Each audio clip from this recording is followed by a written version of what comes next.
Hello, everyone, and welcome to Virtual HorrorCon 2022. It's the third year we're doing this. I'm very excited.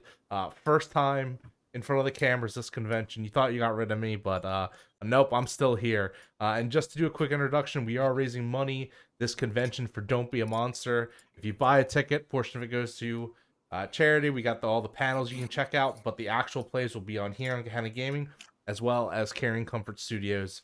So we have a lot of games, a lot of fun. And then without further ado, I'm going to throw it over to our GM, Josh. Hey, I'm Josh. I am a engineer by day, but by night I write and do design work for tabletop RPG projects. Primarily the adventure type, not so much the system type. But I am also the one of the co-authors of the adventure that we're going to be dealing with tonight. Hi, I'm Michelle Seeley. I am an internationally tolerated human being. I am a semi-professional storyteller, role player, writer, and amateur voice artist because of the one time I got paid to say "ooh woo." And I'm Emily. I'm an intergalactically banned human being, and I play games on my own stream. What are words? And I work at ATL by night, and I'm glad we're going to be doing some horror stuff. Hey everyone, I'm Nick Francia. I'm the production and marketing manager here at Gehenna Gaming.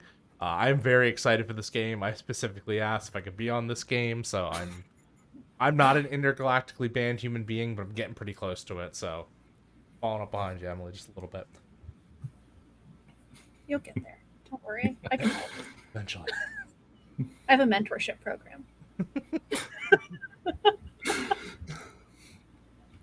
Okay, so before we dive in proper, what I wanted to do is run through CATS. Now, CATS stands for Concept, Aim, Tone, and Subject Matter, and it's just this little procedure at the start that it's designed to help us set expectations, make sure everyone's on the same page, and in turn sort of introduce both the system and the module that we will be dealing with tonight.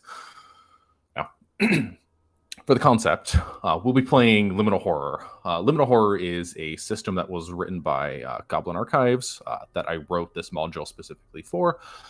And Liminal Horror is a game about investigators navigating a modern world full of terrible and unknowable things that hide in the spaces between, looking for a way in.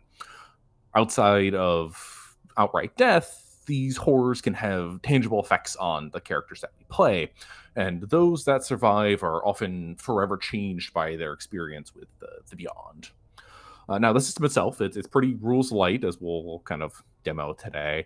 It was originally built off of another system called Cairn, and Cairn itself is sort of a hack of another system called Into the Odd, so on and so forth.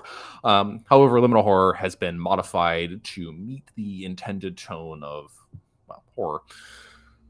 Now, for the module today, we'll be running through a specially modified portion of the Bureau. And like I said earlier, this is a module that I co-wrote, and I did the layout and design work and stuff on it. But now, without getting too deep into spoilers themselves, which we see in the adventure today, the basic premise is that the Bureau is a corporate horror mega dungeon. And for folks that are interested, the digital version of the Bureau itself can be purchased right now through the Goblin Archives itch.io page, and we will have physical versions, so print zines, available next weekend through Exalted Funeral. I believe those go live July 15th, but it coincides with Exalted Funeral summer sale. So if anything here piques your interests, that's probably the time to go buy it, because it'll be some percentage off for that first weekend. And you can also pick up the Liminal Horror Core Zine, which is available there, and we have another module coming out called The Mall, which we'll be doing some demo. We got another AP tomorrow lined up for The Mall as well, but that physical print will be available on July 15th for the summer sale.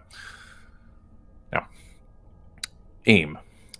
The aim for tonight's session is we're going to go through and introduce the cast of characters and then run them through a one-shot. And like I said, this is sort of like a preview of the content that can be found in the module. We're going to be diving into a section that's a little bit deep into the book itself, not quite right at the start. So like I said, it should be a good look at what's to come. Now, our aim as players is to play to lose. Now, this doesn't mean that you shouldn't attempt to keep your character alive or accomplishing their goals, whatever they may be.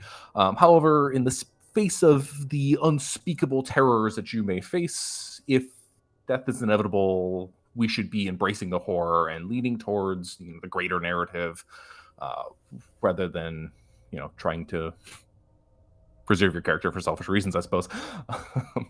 Now, our aim for our characters, simple. Just survive. Now, for the tone. By default, the tone of the system and the module itself is sort of dark and serious. However, they're all very heavily inspired by various bits of media. And just like their inspirations, there's still room for silliness and levity and, even a little bit of camp here and there if it comes to it. So we don't necessarily need to maintain a grimdark tone the entire time. Just know that that's going to be common. And onto subject matter.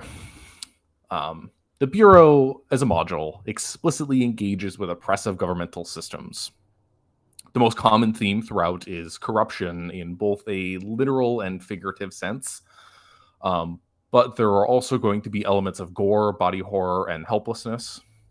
While I strive to generally keep my content PG-13 when I'm running games, like I said, those things that I mentioned, that subject matter, that's going to be prevalent. That's most of this session is going to be dealing with those elements.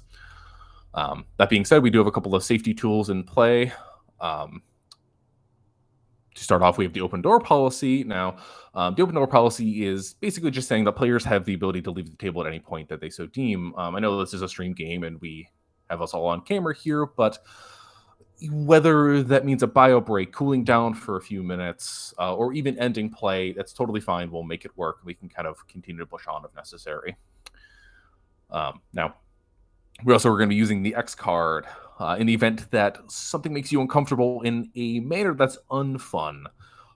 Please either signal an X. This can be in chat, or you can hold it up with your arms. Just say it out loud. Anything that kind of gets my attention to the matter. I don't necessarily need to know why you're calling the X card, but I may ask some follow-up questions for a bit of clarity to kind of determine what the source of discomfort is. And then once that's flagged, I will do my best to kind of make sure that we move on past it and eliminate that going forward. Like I said, we're trying to keep things PG-13 here, so I don't think that there should be anything, but we've all been newly introduced, so I don't necessarily know what you guys find uncomfortable yet. That being said, we also have lines and veils. Lines is just elements that will not be featured in play at all, and veils are things that can happen or be alluded to, but we are not going to be acting out directly in the session. The firm lines that have been established already are violence against children, sexual violence in any manner, and gratuitous violence towards animals, particularly pets. So those are things that will not be featured in this session at all. And veils, so things that may appear but are not going to be acted out. So fade to black, or like I said, make reference of and then not dwell on, stuff like that. So the veils are going to be torture, sexual content in most manners. Like I said, this can come up. I'm not like adverse to it or any means, but if it comes to it, in the midst of horror, love strikes, we might do fade to black instead of dwelling on it, like I said. And then the final veil here is just gratuitous gore and violence. Like I said, we're going to be subject matter deals heavily with gore and body horror and stuff like that. But my goal here is not to be gratuitous about it. I don't revel in explaining these things, but as long as you guys can get the general impression, we should be good. Now, before we dive deeper, are there any questions from you guys or anything that you might want to add to any of these lists? I do have one question. So just to confirm, this is just a small slice of a very big mega dungeon is what you said. Yep. So the Bureau, it's a zine that we're printing out. We got, I think it's like 40 pages that we're up to. And like I said, it's a corporate horror mega dungeon. We're going to be playing one of 5 floors that is possible to explore within this space. And one more time, if people really love what they see and want to purchase the game, you can head over to it's currently live on itch.io. The Goblin Archives page there should direct you to it. But if you do a keyword search of the Bureau or Goblin Archives or Liminal Horror, we can get you there. We do have a sale going on right now, too. Where... Will I get in trouble if I post the link in the chat? No, go. I mean, I was about to do that too. Oops. We all did it! And it's in a Teamwork. bundle. A There we go, bundle? Yes, the indie bundle Bundle. for abortion funds. I am Horror- Southern- Oh my goodness.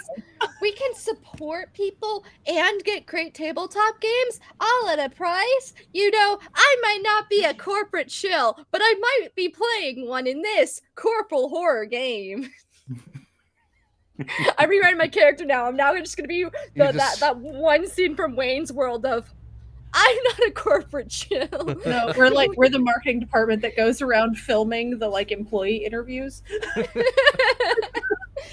No. This is just going to be an advertising thing. You can say whatever you want.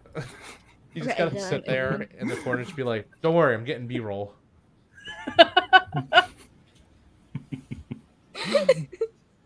so glad we get laughs before we get horribly murdered. And speaking of horror murder, let's dive in. Now, in a moment, I'll give you guys a chance to introduce your characters, but I'll kind of give a little bit of a brief of where you guys are and why you're there. Now, we're dealing with the summer of 2022. In fact, it's next week. Now, maybe you've always wanted to visit Seattle. Maybe this is just sort of a force of nature. You need an internship. One has been optioned to you. So here you are. Now, despite it being summer, Seattle is the Pacific Northwest, so it's perpetually 60 degrees and raining, right? But this day in particular. You've been an intern for about a week. The interview process was interesting. They posted through the normal services, your LinkedIn, and so on and so forth. Then you scheduled your interview. The classic round. Phone interview first, and then a Zoom meeting, and then an in-person interview. All of it seemed to go well. And in fact, they did offer you a position. Now, what this organization is a little up in the air. Everybody you've ever talked to just refers to them as the Bureau. So you know it's governmental in some manner. And maybe you've been to Seattle before, but the building they told you to arrive at is strange. Now, you could have been staring at the skyline for years, walking by, and never really noticed this building, which again is an interesting matter given that it is monolithic in nature. It's this tower of concrete, these hard straight lines, these brutalist architecture standing juxtaposed against the city. Again, entirely curious. However, they brought you inside on your first day. You've been here a week. Again, you've been hired for some interning process, some sort of project that has been yet undisclosed to you. However, your first week has been typical stuff. You've been doing your payroll forms, going through safety tips, doing little bits of training. And today, this Monday morning that you have arrived, is when you've been promised to get into some of the real work. Now, you have an intern coordinator who we'll introduce when he becomes relevant. And we have a location. You guys have been sequestered to the research floor of the building, and that's pretty much all you know about it. You kind of get filtered in through the elevator and straight over to the workshop where your work will begin, and you have been doing your trainings and such. So you haven't had a whole lot of time to do exploring, but maybe the future beholds that. You do have a whole summer ahead of you, another 2-3 months of internship. Now, maybe you've went to the same college, maybe you know yourselves or have known each other before, maybe this last week was the first time you were introduced, but you guys have, the three of you, have had at least a week together, and you will be spending quite a bit of time with each other over the next couple of months. Mm-hmm. So how about we take some time now to introduce our characters? And anyone who wants to go first can. Well, as the producer of this college documentary, I think really I should introduce my entire team first. My name's Harriet, and I have been trying really hard to get a nice project for my senior thesis. And I would love if you would meet Maria. Oh, I was supposed to be taking notes. I've been doing research for my Twilight fan fiction. Oh my god, that'll be perfect. That will go. I'm putting that in the documentary. I'm sorry. I'll get back to you later, Edward. Hi, I'm Maria. I moved out here to research in Northwest Pacific. It's really nice to meet everyone. Am I doing okay? Yeah, no, you're great. You're great. You're great. What did you do before this? I was a front desk manager for a very small clinic, and I just do a lot of typing, a lot of papers. I don't even know why I'm here. That's okay. You can be like production assistant or something. Sure. And then there's Harlan. I don't really know what Harlan does. Hi everyone, I'm Harlan.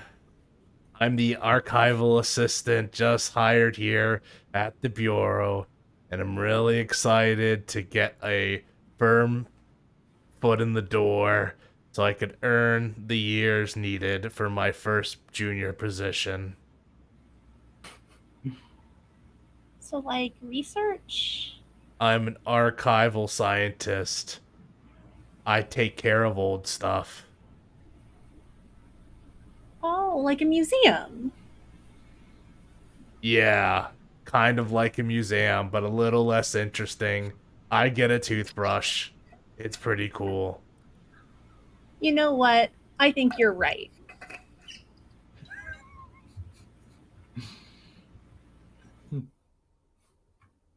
I'm sorry, this is just all giving me some really great dialogue options.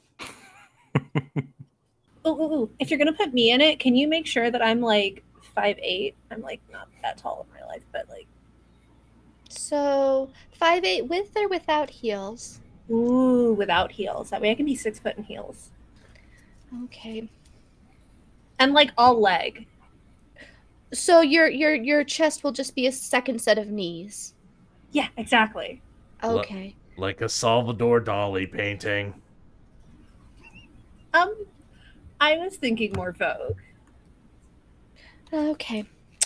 Miranda Priestley.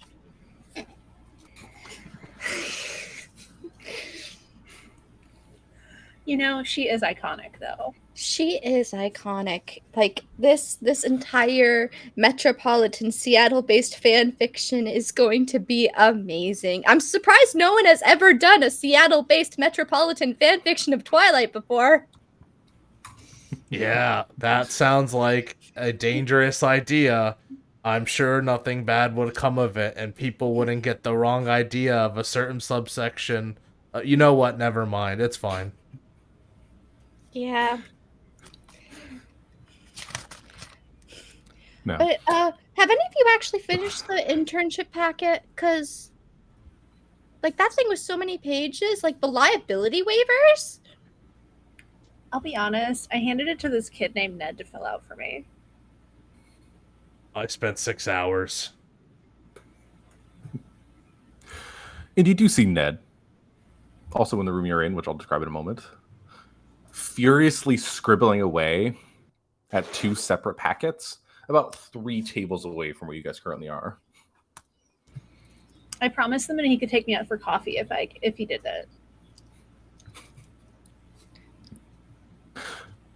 Now, you guys are in the workshop. This is where, you know, a lot of your trainings have been taking place here, but this is still like an active work area. it's been an interesting setup. This is probably more high-tech than you guys have experienced before. Some serious money probably went into the setup here. You have 8 separate workstations that are kind of spread out in this long room. There being a central thoroughfare kind of bisecting the workstations so folks can move up and down the hallways in between, check out the stations. Again, the stations themselves, they're high-tech. They're sort of like lab hoods in a sense, but amped up to 11. They have control panels sort of affixed to the outside. You're not really sure what they do quite yet, but presumably it has something to do with the robotic arms that are dangling down or the various tools spread throughout. Regardless, there are, I guess you are one group kind of stationed around one of these workstations at this point, having a little morning chit-chat, waiting for the day to officially begin. Like I said, you've been told that you will begin your project today. Presumably something to do with filming? That's what you've taken your best guess at, but again, it hasn't been particularly clear as of yet.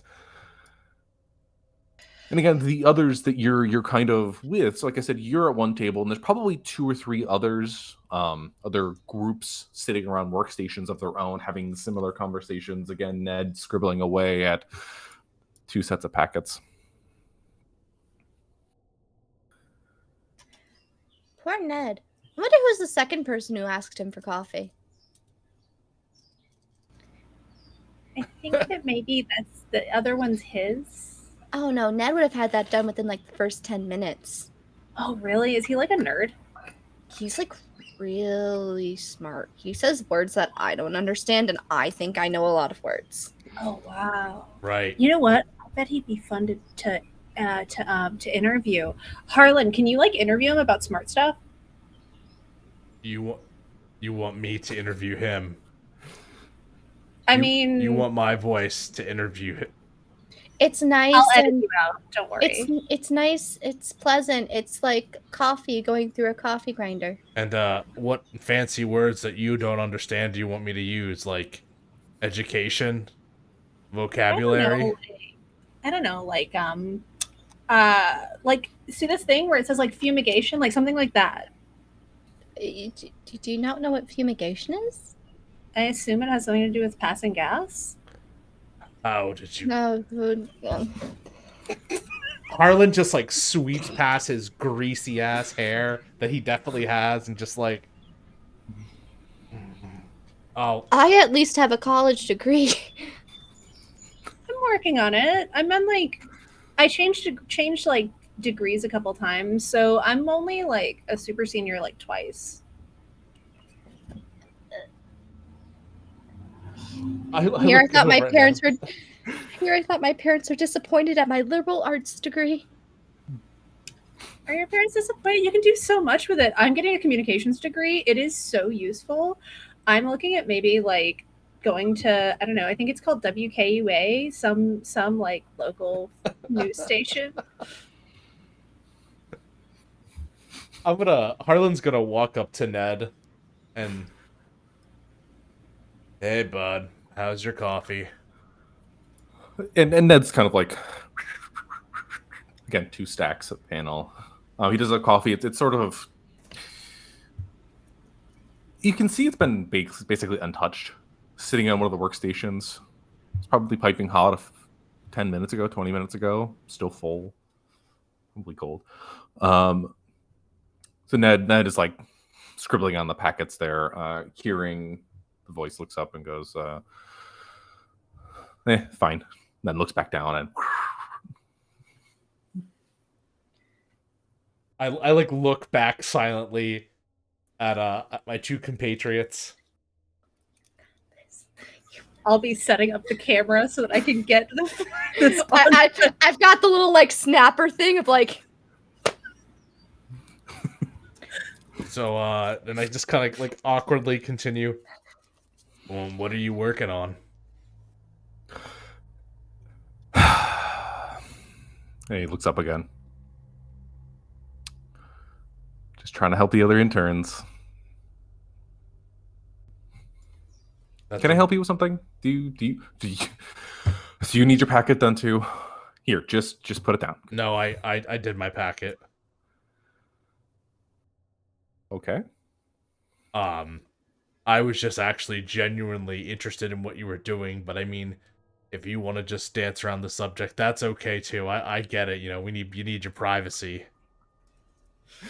It's just we're just about to start today. I agreed to do these. Just want to get done. I'll be more pleasant once I've had my coffee. Look, I work in archival science. I get it. I literally sit in a cold room all day and, you know, brush dinosaur bones for 8 hours and clock out. So, like, I get the whole meaningless task thing. But if, you know, if you don't have a friendly chat every once in a while, I mean, look at me. I'm such a social guy. You're going to go a little crazy in here. Trust me. I assure you, I will be perfectly friendly in 45 seconds. I like kind of turn away, look back, and just like give him a thumbs up. Yeah, and as he sort of like gives that retort, you hear the doors to the workshop just kind of like push open. These are those nice like aluminum push bar doors that make that nice click noise when somebody hits it and swings open. Now, in walks an individual that you're familiar with, a man by the name of Jameson. Jameson's a little older, maybe not quite middle age, but probably mid-30s or so. Typically very well put together, not necessarily like suit, but more of like federal suit. Looks the part. Even if he was wearing like casual clothes, you would know that he's probably some sort of federal agent of some sort. Just very demeanor gives it away. Now, Jameson wasn't the one you interviewed with. However, he has been the coordinator for your group of interns for this particular session. The one who's been walking you through the steps, getting you paperwork, getting you into the workstation. And he walks in, does a nice little clap, shake of hands, and summons everyone over. It's like, he makes a bit of a joke, like, children, come on.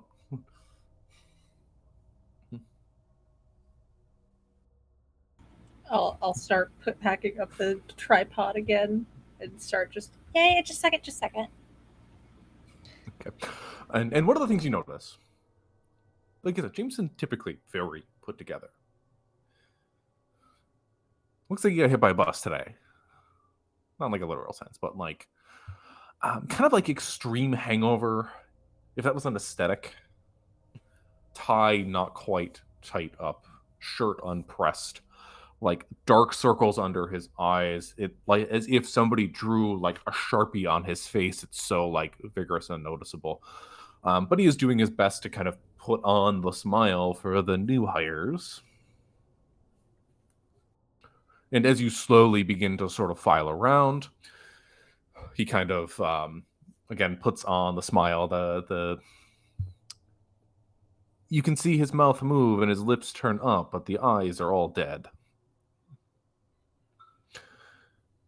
And he says, "So, as promised today, we're gonna get into some of the real work. Now we're gonna start by taking a tour of the fabrication center." And he kind of like points behind him, and you see the big door. And this is probably like a double door that would open into the fabrication. Now he goes, "Now, I want to reiterate, fabrication, we're going to show you the ropes. We're going to get you guys acclimated to the system. And you'll be authorized to use it in some capacity. However, you need to log in with me or one of the other department heads before you enter the room. It's a very, very sensitive piece of equipment. So we can't have you folks just kind of running around in there in willy-nilly. So please, like I said, caution to the wind. Make sure you have your safety gear on when we go in there. Your lab coats on, your glasses secured to your face. No hanging bits of clothing, no lanyards, hair up in a bun if you've got it." And he starts like winding away, and then the door opens again. You hear like the this time more aggressive. Like Jameson was sort of walking in. This is like a hit into the handle. The door slams against its hinges. And again, you see another familiar face. In walks. Let me see if I get his name right. You know her as Tommy. Tommy Allen. This is one of the women who interviewed you. Very young, sort of, kind of like a caramel skin, black hair, kept in a short cut, but in a nice, prim, proper way. A little less suit than Jameson was, but just this like staring daggers, fierce look on her face.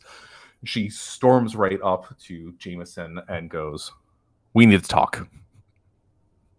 And he's sort of like all over himself, like getting interrupted mid stride, has seeming to throw his day off. So he goes and turns back to you guys and goes, "All right, field it back to your table. We'll manage this. I'll be back with you in just a minute."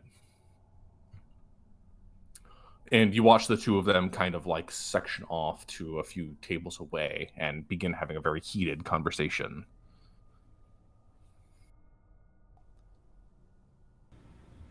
So, like, would you say it's like one or two tables? Would you say they're like angry rage whispering?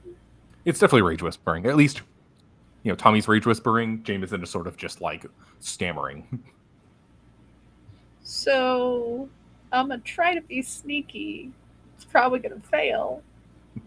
And try to like take out my phone camera and see my smartphone and see if I can like zoom in and see if I can catch, at the very least, what like their lip movements without getting spotted. I'm just gonna drink coffee as I watch this. I don't need you to roll for this. This is easy enough. You catch bits and pieces of the conversation, and with the mouth movements, you kind of start to pick it up. And again, it's angry whispers with each other, but you hear Tommy's voice rise and go, "What do you mean they went down there? The dive team was not authorized." And then you get like the trails off and the goes on, and then you hear Jameson kind of retort. This time it's not really a stage whisper. He goes, "I don't know, it's out of my hands. This was authorized by Director Harrison. He came down here 10 minutes ago to grab the team," and then his voice kind of trails off. And so you hear a little bit more of a back and forth before Tommy kind of just like, ugh, and storms off and slams through the door again and heading off into the other section. So, what do you think that was about? Today's gonna be interesting. What is the dive team? We have a dive team, like, for sports? I mean, this is the Bureau. I mean, it makes sense that they would have a team for everything. I'm sure maybe it's like water-based, maybe, like collection? It could be an acronym, like Department of something, and engineering at the end. So, like, Department of Investments, Value, and Engineering. What would a Department of Investments, Value, and Engineering do? Manage investments and engineering to get value. Like accounting. Bank? Yeah, okay, that makes sense. Yes. The dive team is the accounting department. I mean, I've heard really interesting acronyms in my life to be called people. Like, I've been called a ditz, a Dumbo. I got same. GM, would we have heard of the dive team in the packet we were given? No. They seem to very intentionally be not telling you guys things, and that kind of makes sense. You've been hired a week. You don't have your clearances or what have you. You know that there's a lot of like secret stuff going on here. At least that's what you can surmise, given that they've basically been pushing you into the elevator every day and filtering you down into very specific rooms. Yeah, but the term is it's not meaningless because you guys can't speculate. But again, it's not ringing any bells. I mean, just look at the map they gave us. Half the stuff isn't even labeled on here. Probably because we're just interns, and that's the section for the paid interns. Wait, y'all aren't paid interns? I thought both of you were unpaid. I'm a paid intern. You are? Yeah, my mom got this for me. I very much have a job that pays. Thank you. So we're all paid interns. You know, dusting off old artifacts has to pay the bills somehow. I gotta use this. And there's like that whole union thing where like you can't do an unpaid internship if you provide value to the company. So, but how is? Never mind. My degree cost me $200,000. I need to get paid for this. How long ago did you get your degree? Don't worry about it. Now I'm really worried 7 for years. Harriet's degree. He's just a 50-year-old intern. Yeah. I'm really worried for Harriet's degree. You know, interest rates on college loans. Oh, it's all right. I got like this scholarship or something from one of my mom's friends. Are we the only interns in here other than Ned? Or they're like no, more... so like I said, you guys are like one of 3 groups. Mm-hmm. Maybe one of them's like a pair, and Ned is probably with a couple of other people as well. But it's not a fully like hustle and bustle room. But you're not alone. Okay, so I have an idea.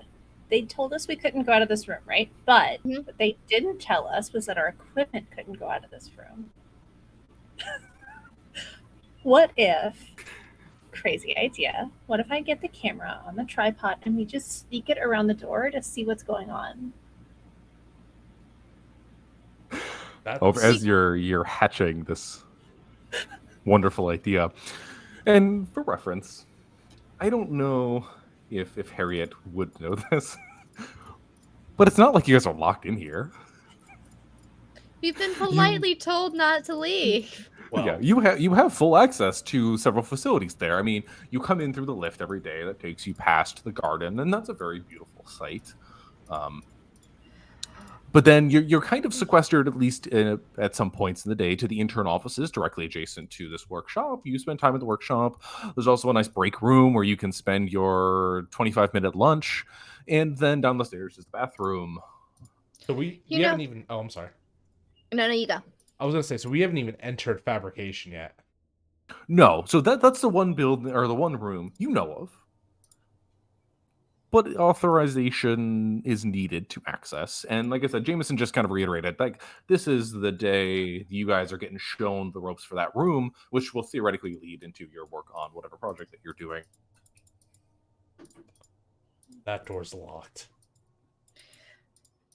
You know, it would be an awful time for any of us to have to go to the bathroom. And like, girls travel in pairs, right? That is true. Ned! No, let's bring Ned with us. Come on. Yeah. We're gonna get this guy killed. We're gonna bring this poor NPC that we've made for you. We're gonna emotionally get connected to this NPC. And then we're gonna sacrifice him. And nothing bad's gonna happen. So did they exit to the hallway from the workshop, or did they go through the intern offices? So Jameson's still here.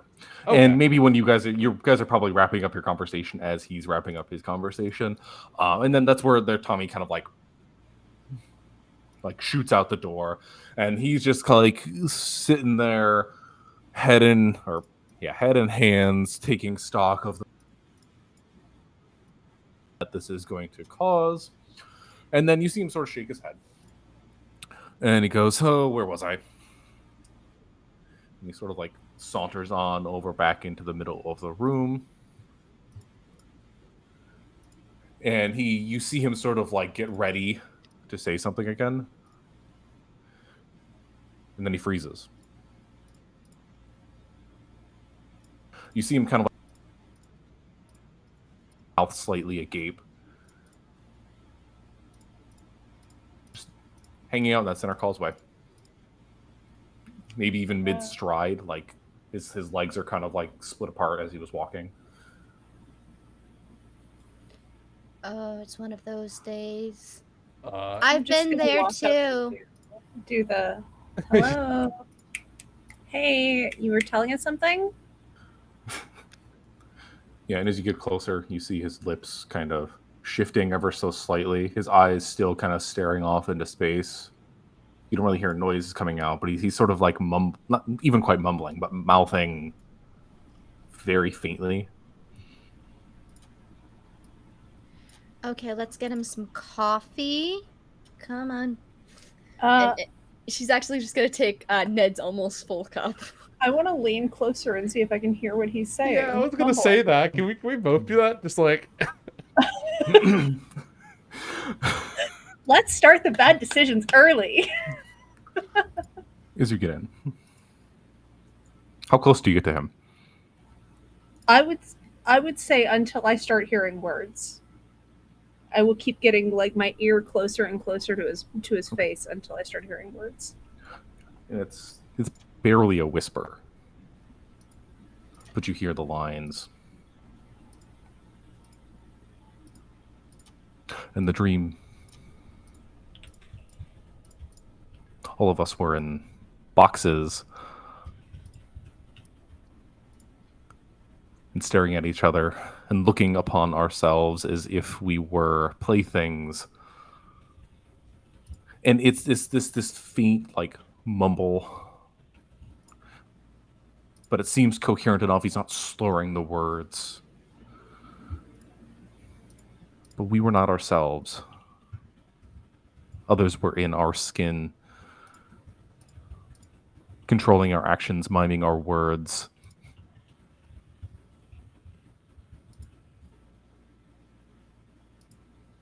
And he suddenly straightens up. His mouth kind of like jams shut. Jameson?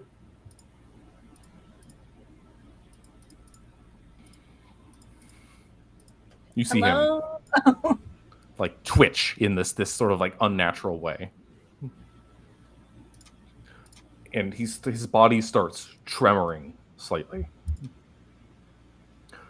You see those dark circles around his eyes get more intense as he's sort of slightly convulsing. His very eyes, you see them start to run bloodshot.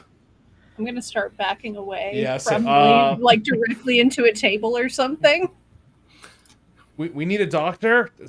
Does anyone have medical experience? Ned, you read the packet, right? Who do we call for medical stuff? And you see Ned is like eyes whoop, wide. He's like backed against the wall. Packets abandoned, coffee spilled. I'm also, in my wisdom, going to pull out my phone and just start recording. Okay. And as you guys are sort of backing away and trying to figure out who's to call for help, you see again the eyes just get more and more bloodshot, and it's like the whites are gone, replaced with red.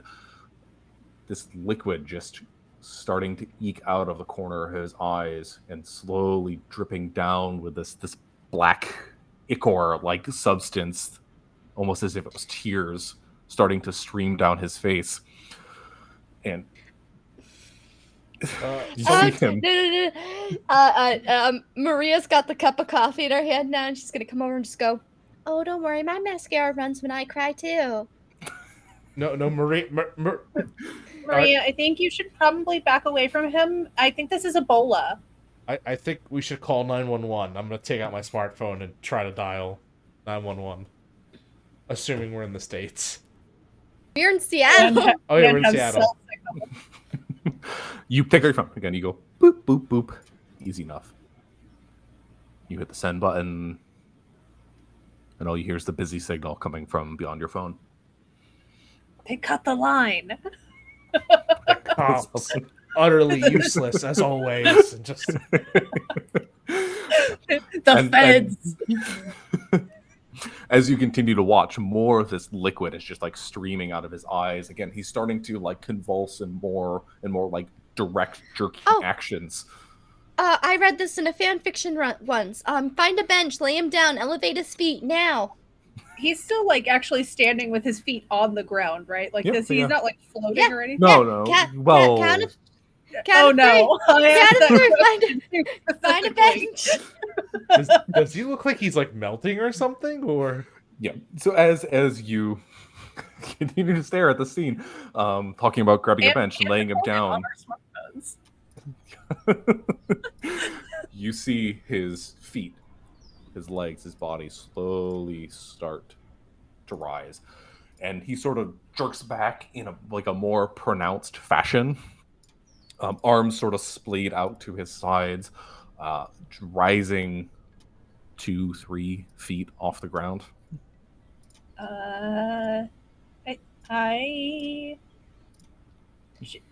This is the worst new intern prank ever.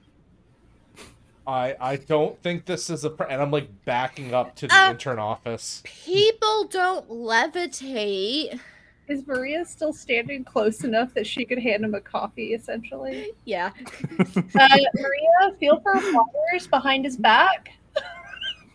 Huh? Like, feel for, because if it's a prank, right? And I'm still filming. And yeah. Like, Yeah. I'm just gonna feel up the floating. How did you get hired? Which one of us? Both. Yes. Yes. Yes.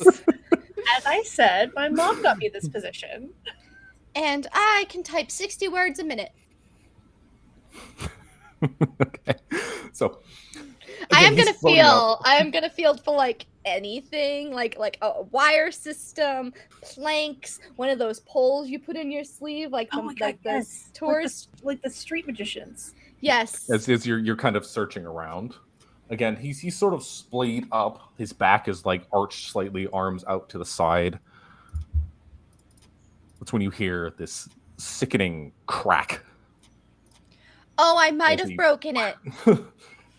bends backwards, rib caging extending beyond, basically turning into a human you.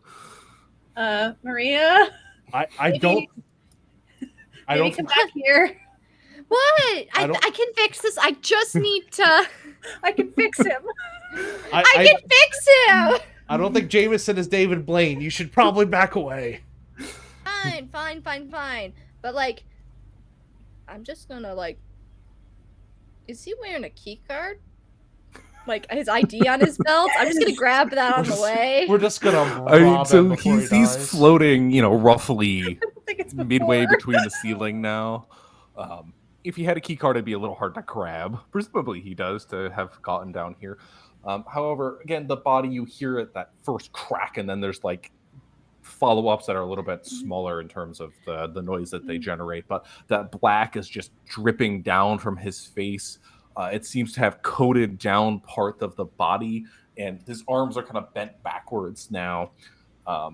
In the upside down U, to the point where that ichor is just like dripping down the arms, starting to curl off the fingertips into these long like tendrils. Oh, so it's not dripping. It's like icicle. It's like molasses. Is probably the best way to describe it. Okay. Okay, I don't think this is a really, really good prank, and I know you guys can afford to pay your interns, so you can afford to do a prank like this, but I don't like this prank anymore. Let's Maria, come on, let's go to. We can get back to the lift, all right? We could get this. I don't think this is a prank. I think something's going on. Is And there watch like a is- phone, like an office phone in the room? There probably is, but chaos continues to descend. As you guys are starting to search around, like I said, he's arced backwards, and that's when you see movement happening again. Floating in the air, it seems intentional. You watch the arms sort of raise up a little bit, again dripping that black ichor, and it like flicks it out.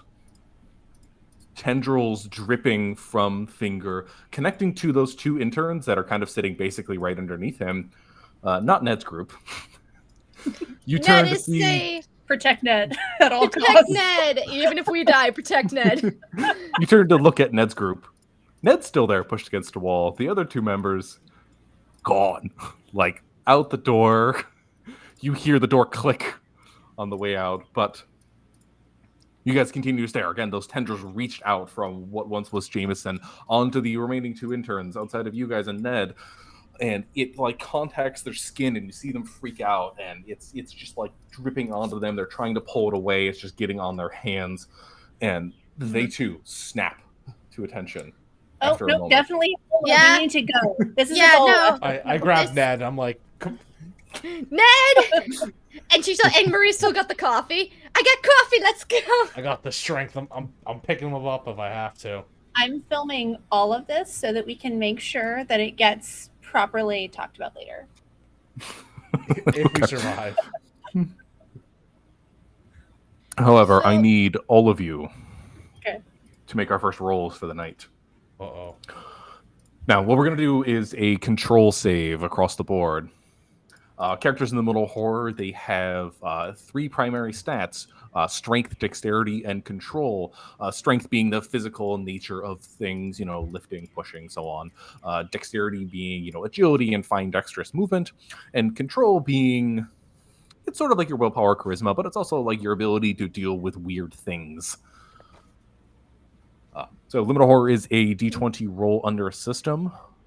So when you roll, you're trying to get it equal to or under your current control stat.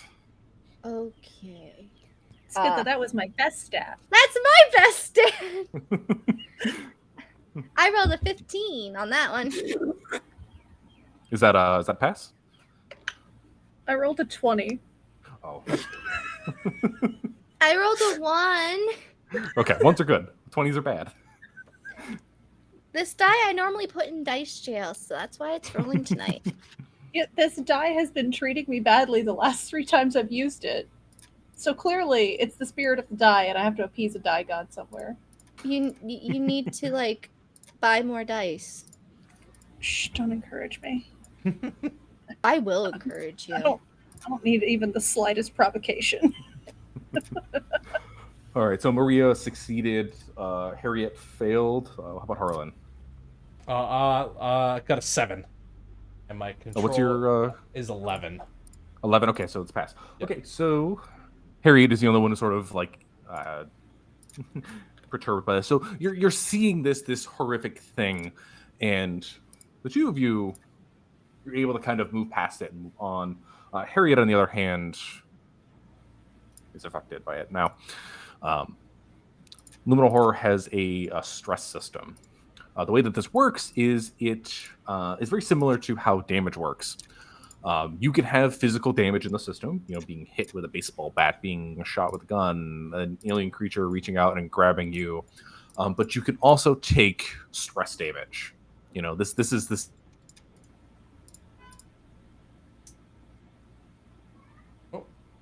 Uh-oh. Oh no! Froze off for a second. The stress damage was so high. Okay, you're back though. Okay, good.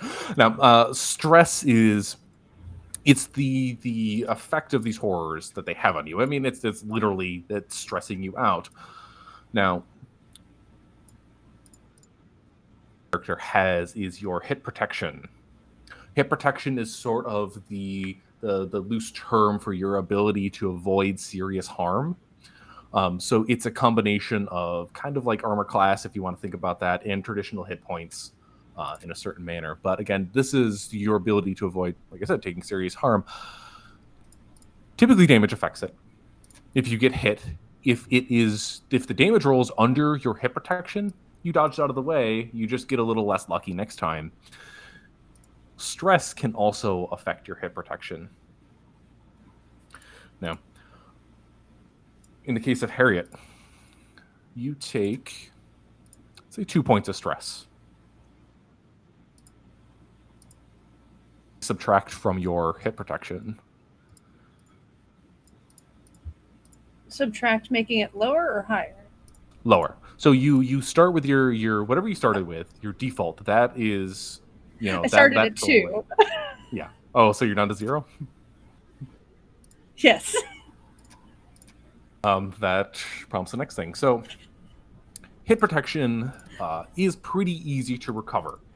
All you need is a moment of rest, 10 minutes, maybe a drink of water, a quick snack, something like that. Once you regain your composure, you regain your hit protection.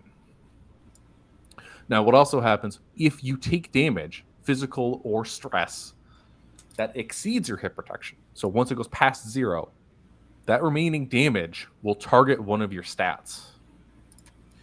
In the case of stress damage, it targets control directly. In the case of physical damage, it targets strength. And we also have some special damage types that target dexterity. This is like a stun gun or a spider shooting its web at you, things that kind of slow you down. If they pass your hit protection, they start pulling from your stats. So with this one, Harriet has been reduced to 0 hit protection. Your control is fine for now, but if you take more stress before you have time to regain your composure, it'll start eating away at your control. And more fun things happen once that occurs, but we will get there when we get there. Got it. Okay, so you've seen this horrific thing. Maria and Harlan are kind of like steel themselves against this entity. You've watched it now. Your former supervisor floating in the air, cracking in a painful and inhumane way, bleeding this black ichor out of their eyes and forming tendrils from their fingers that have now latched on to 2 of your co-interns. And they, in turn, are starting to lock up and jolt in the same manner as Jameson was just moments ago. What do you guys do? I mean, I think we're bolting at this point. Yeah, Yeah. let's get out of here, and we can reevaluate and consider writing a report to HR because this prank is just not cool. One question about the map that I have. Are the lines between rooms hallways or stairs or elevators? Yep. So the map that I have provided for the players here, it's a slightly modified version of what will end up or what is in the final version of the bureau. Now, this map is not necessarily supposed to be literal. This is more of an abstraction of the spaces and how they relate to each other. So you have your polygons for your various rooms, and they're labeled on this map. The little circles are your doorways, and then the lines are connecting bits. So with this map in general, assume most of those lines are hallways. Anything that changes, let's say staircases and so on and so forth, those are all labeled directly in the map. And you are only on this one floor for the session, so we don't have to worry about the other floors today. Are we running to the hallway, or do y'all want to run to the intern offices? I'm wondering maybe we can... I'm assuming the intern offices might have chairs that we can maybe barricade ourselves. I will say, Harriet's just going to bolt whichever direction people are moving first. Yeah, I see you're like going through the paperwork trying to find that map. I would like to head towards the exit. Does this map show me the fire? What to do in the case of an emergency? Is there a fire escape? Is there a fire alarm? Maybe a room with a safe Is there a room. fire containment policy? Yeah. Well, there isn't a fire. So at the moment, you guys are closest to the intern offices. You know, that doorway is vaguely behind you. Jameson had walked in, you know, like Tommy when they had that little tiff, had walked in through the door that leads into like the main hallway system. That's a little bit further away from you. You guys are probably behind Jameson. You'd have to cross past him to get out that way, if you so choose. Oh, then yeah, I would go Yeah. for the intern offices Intern without offices. hesitation. Okay, so immediately turning and bolting. Literally the nearest door is what Harriet would go for. Okay, so Harriet runs. Maria, Harlan, Yeah, I'm running for the Ned. intern offices. Ned in hand. Ned's still Ned! locked in fear. Someone grab Ned. Yeah, We did. We grabbed. We were We got grabbing him. Ned. We're like, Grabbed come on, okay. come on, Ned. It's okay. As long as you have enough suspension of disbelief, anything is okay. So you grab him and he sort of like shakes out of whatever like shock he was in at that moment, and Ned will follow you guys into the intern offices. Are there chairs like as we enter into here? Like any? No, Oh, I was like maybe something to You- brace the door with. bolt in.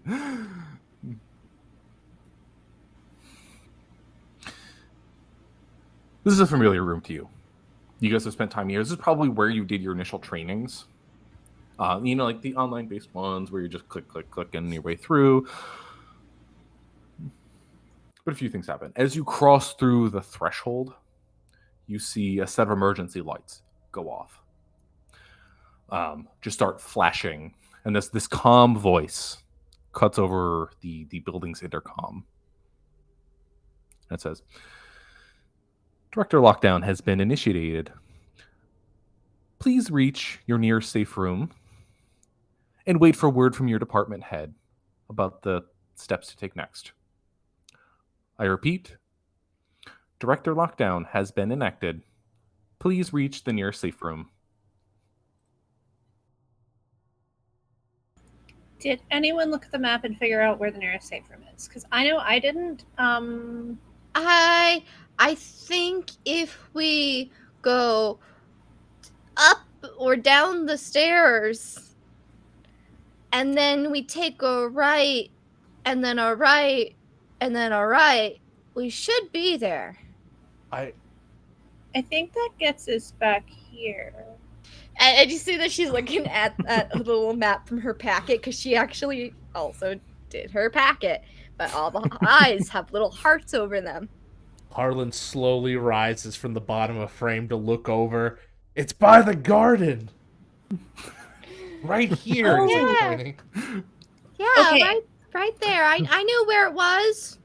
So we can get to the garden from here. That should be super easy. Yeah. It's like right down the hall. Now here, like I said, you're in the intern office. It's a pretty bare bones place. The walls have been, somebody at some point in time slapped some like wallpaper on there. It's probably, judging by the age and yellowing in the 1980s.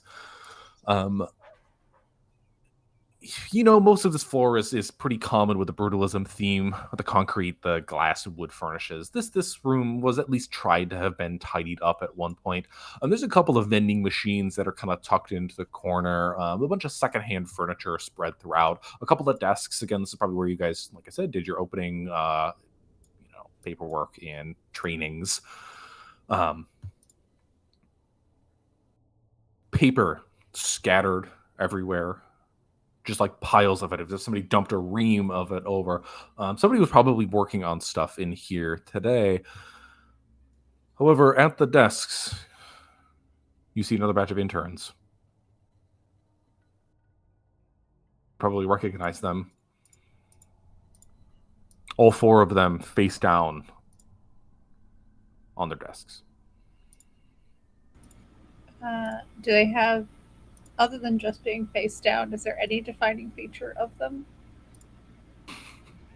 How about show me what do these interns look like?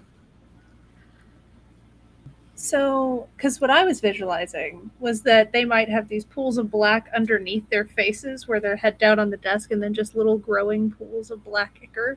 You may have to pull back the head to find out.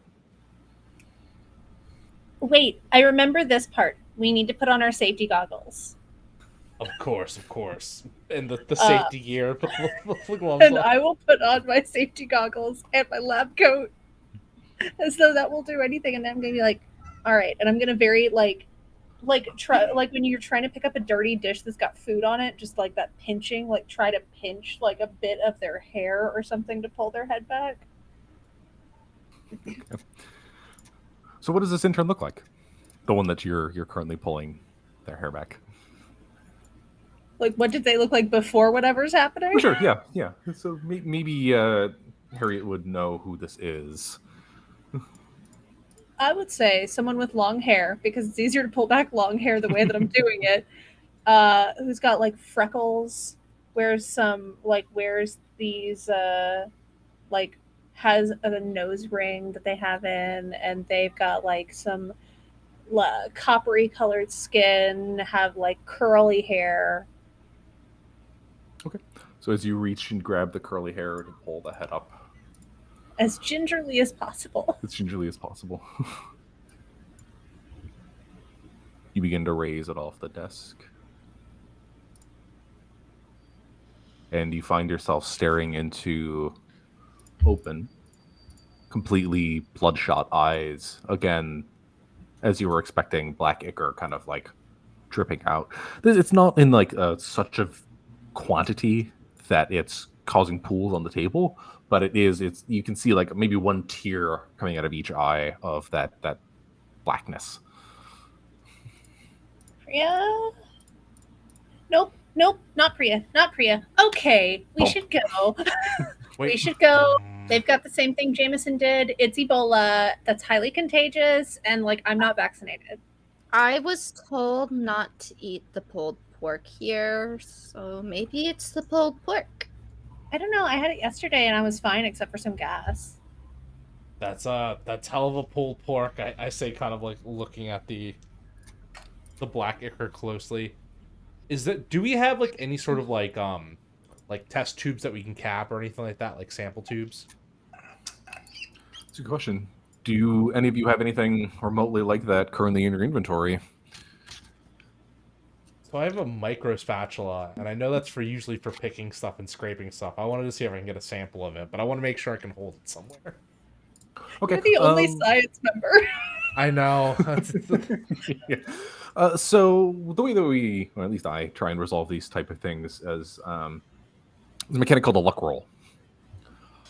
It's basically if you think something exists in the world and there's any chance that it might reasonably exist, maybe you're lucky. The luck roll is simple. You roll a d6, trying to get low. If you get a 1, maybe you find some test tubes. If you get a 6, you're out of luck. Okay. Well, let me... Oh, no. I rolled it off the desk, of course. Nope, but I caught it. That is a 2. A 2. No. You don't find a test tube, but as you kind of like searching around the room, scattering like that ream of papers that was dropped to the ground, you find something. I need you to roll a D100 for me, if you don't mind. Yeah, let me go ahead and... Oh, this is perfect. I have so many D10s. For exactly, you said a D100? Yeah, please. That is going to be a 72. 72.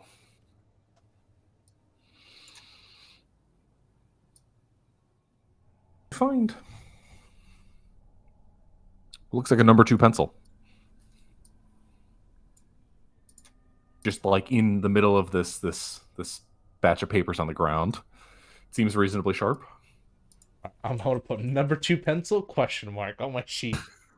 I mean, if we need to write something, I guess it's useful. If I need it's sharp, I guess if I need to stab someone. You pick it up? Yep. And then you reach down. Grasp the pencil. Oh no. You mime as if you're stabbing someone, but something feels a little different. Something about this pencil seems off. You can't quite tell what, but it's almost as if there's this palpable energy, kind of like you're trying to force 2 magnets, 2 like-sided magnets against each other. You know how you kind of feel that that force, but you don't see anything. You pick up the pencil, and it feels off.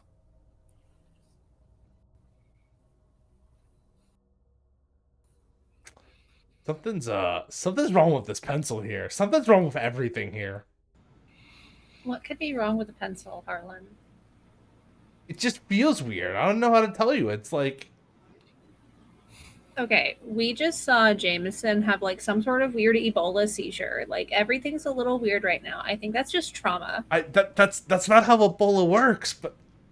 That's also not how trauma works. I've written a lot of fan fictions with trauma subtext, and that's just not how trauma works. Look, I haven't studied trauma. I like watched a movie about it once. Hey, let me see your fan fiction. Sure. And she pulls out like her well, I don't have a cellular device in my inventory, but in our year of our Lord 2022. Oh no, it said on the thing we get a smartphone, safety goggles, and a lab coat. Michelle, I read is those totally notes. a professional. That's all right. Michelle- I had forgotten. When I made my sheet, I I read forgot the it as well, and then I read- realized it later. I read the entire protecting your identity part. It's I can't remember where it was. It's in the. Yeah, It's in the. she's gonna hand over her smartphone, which has both online and offline versions saved of her fanfiction. You don't have a physical version, like on paper? You're getting a preview of that Wattpad. I have this one, which is the company notebook. I'm gonna just like so Hardland very rudely like snatches it out of Maria's hand. Sorry, and just tries to write on the pad with a pencil. Okay. So you grab it. Do you put it on the desk? Do you hold it in your hand? How do you write? I'm gonna hold it in my hand, just like scribble something like. So, Harlan, you have this number 2 pencil you found on the ground. Feels weird. You go to write on this notebook. And Maria, Harriet, you watch as Harlan makes contact with the paper. The tip of the pencil hits the paper, and he freezes.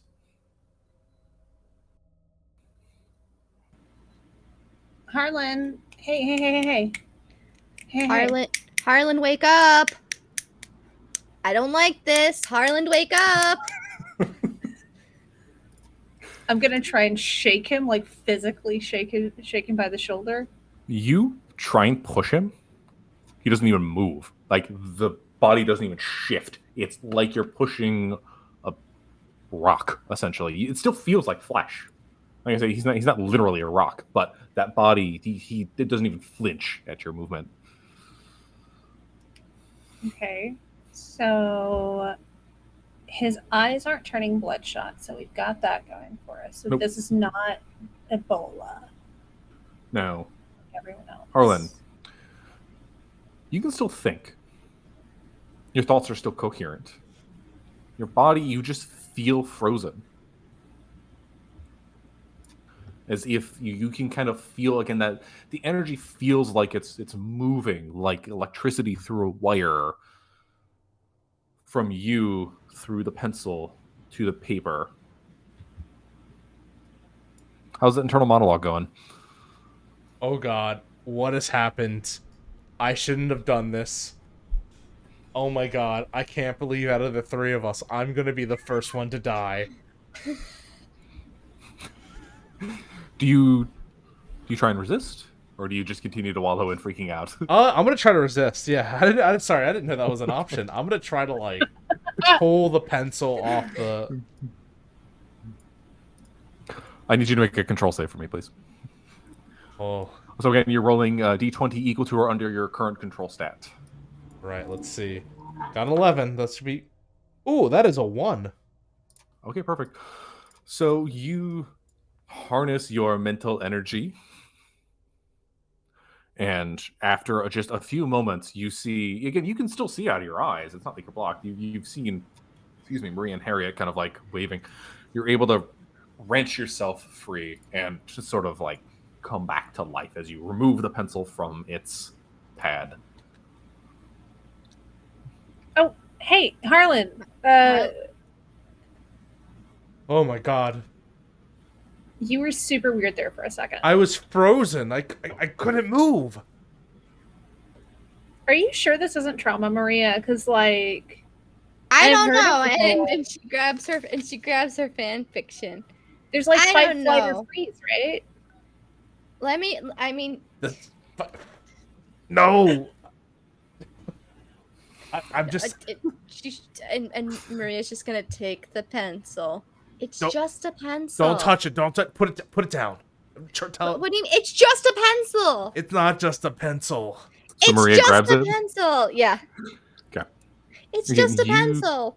You're grabbing it. You're saying it's just a pencil, but again, something doesn't feel right. There's this oddness about it in and of itself. This, like I said, this palpable energy. Oh, I think I know what's wrong.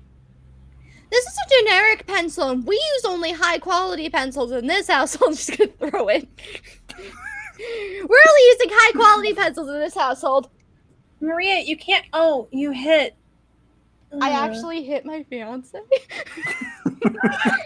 was gonna joke that you hit one of the interns, but that's better. I'm sorry, Sean. Is your fiance frozen? Are you frozen? Are you okay, Sean, the intern? Who I might have been writing friend fiction about? Maria, you can't just throw stuff. Look, you hit Sean. I'm so sorry. How does Ned feel about all this? So Ned's just got that 1,000-yard stare. He sat down at one of the desks, and he's got his hands folded. And he's not really paying attention to you guys. Does the pencil hit Ned? I vote yes. No, I threw the pencil and it actually hit my fiance, so I'll go with whatever you guys want. Okay. So the pencil kind of like boink, bounces off of him, and you see him look down, and it like clatters, and it's like a resounding clunk. And then the pencils have that like hexagonal shape or whatever it is, the sided polygon. You hear it, the pencil clunk, clunk, clunk, as it lands on the desk in front of him and rolls down, and then eventually falls to the floor. So Ned is like, and then he looks over at Maria. Again, just 1,000-yard stare. Locks eyes for but a moment before turning back and sitting at the desk. All right, so we got to get to the garden, right? Yeah, that's where the safe room should be. Maybe like you were looking for, I don't know, some sort of sciencey thing. Maybe they'll have something in the garden. Like people do garden science. It's called I hope I say this right. It's called botany. Botany. Yeah, that's right. I was about to say herbology, and I was like, wait a minute, that's not it at Wrong all. series. Wrong series. That's Horticulture might be what you were going for. Yeah. That's the 420 Blaze It version. Herbology 420. Herbology 420. You know, I took that class once. Don't remember much about it. That wasn't worth college credits, Harriet. Oh, damn! I traded that guy for 3 hours worth. Oh, too late now. Why in the packet does it say, make sure you chat on the plants on your way through? Oh, talking to plants actually improves their mood and increases their growth abilities. Yeah, my mom talks to plants all the time. Did your mom not do that? No. I saw it on Tumblr. I think that was on Mythbusters. One of those two sounds more legitimate. Did it get busted? No, I think it was. I'm not sure. I don't remember it that well. I mean, that show came out like 15 years ago. As the omnipotent god, I do think that they found it worked. They ended up doing like music and stuff too. I think they had like heavy metal playing and all that. There's been studies, and plants that are talked to do tend to grow better. It is actually science. They don't know why. I remember they liked heavy metal, now that I'm thinking about it. Yeah, they like heavy metal, opera, like anything that's really heavy on bass, which makes me think that it like vibrates the soil or something and allows their roots better growth. Anyway, that's plant nerd stuff. Thanks, God. See, with everything's gonna be okay. We've got God on our side. Are you hearing things again? No. Ave Maria. Sorry.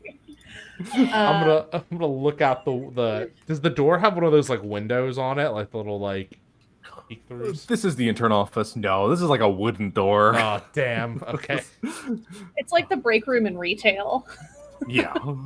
Oh, then that's just so sad. It's like swinging, and like you're the customer. You can just see the sad retail employee just eating his or their sandwich, and like a cold Subway. Yeah, I've been there. I've been that retail person.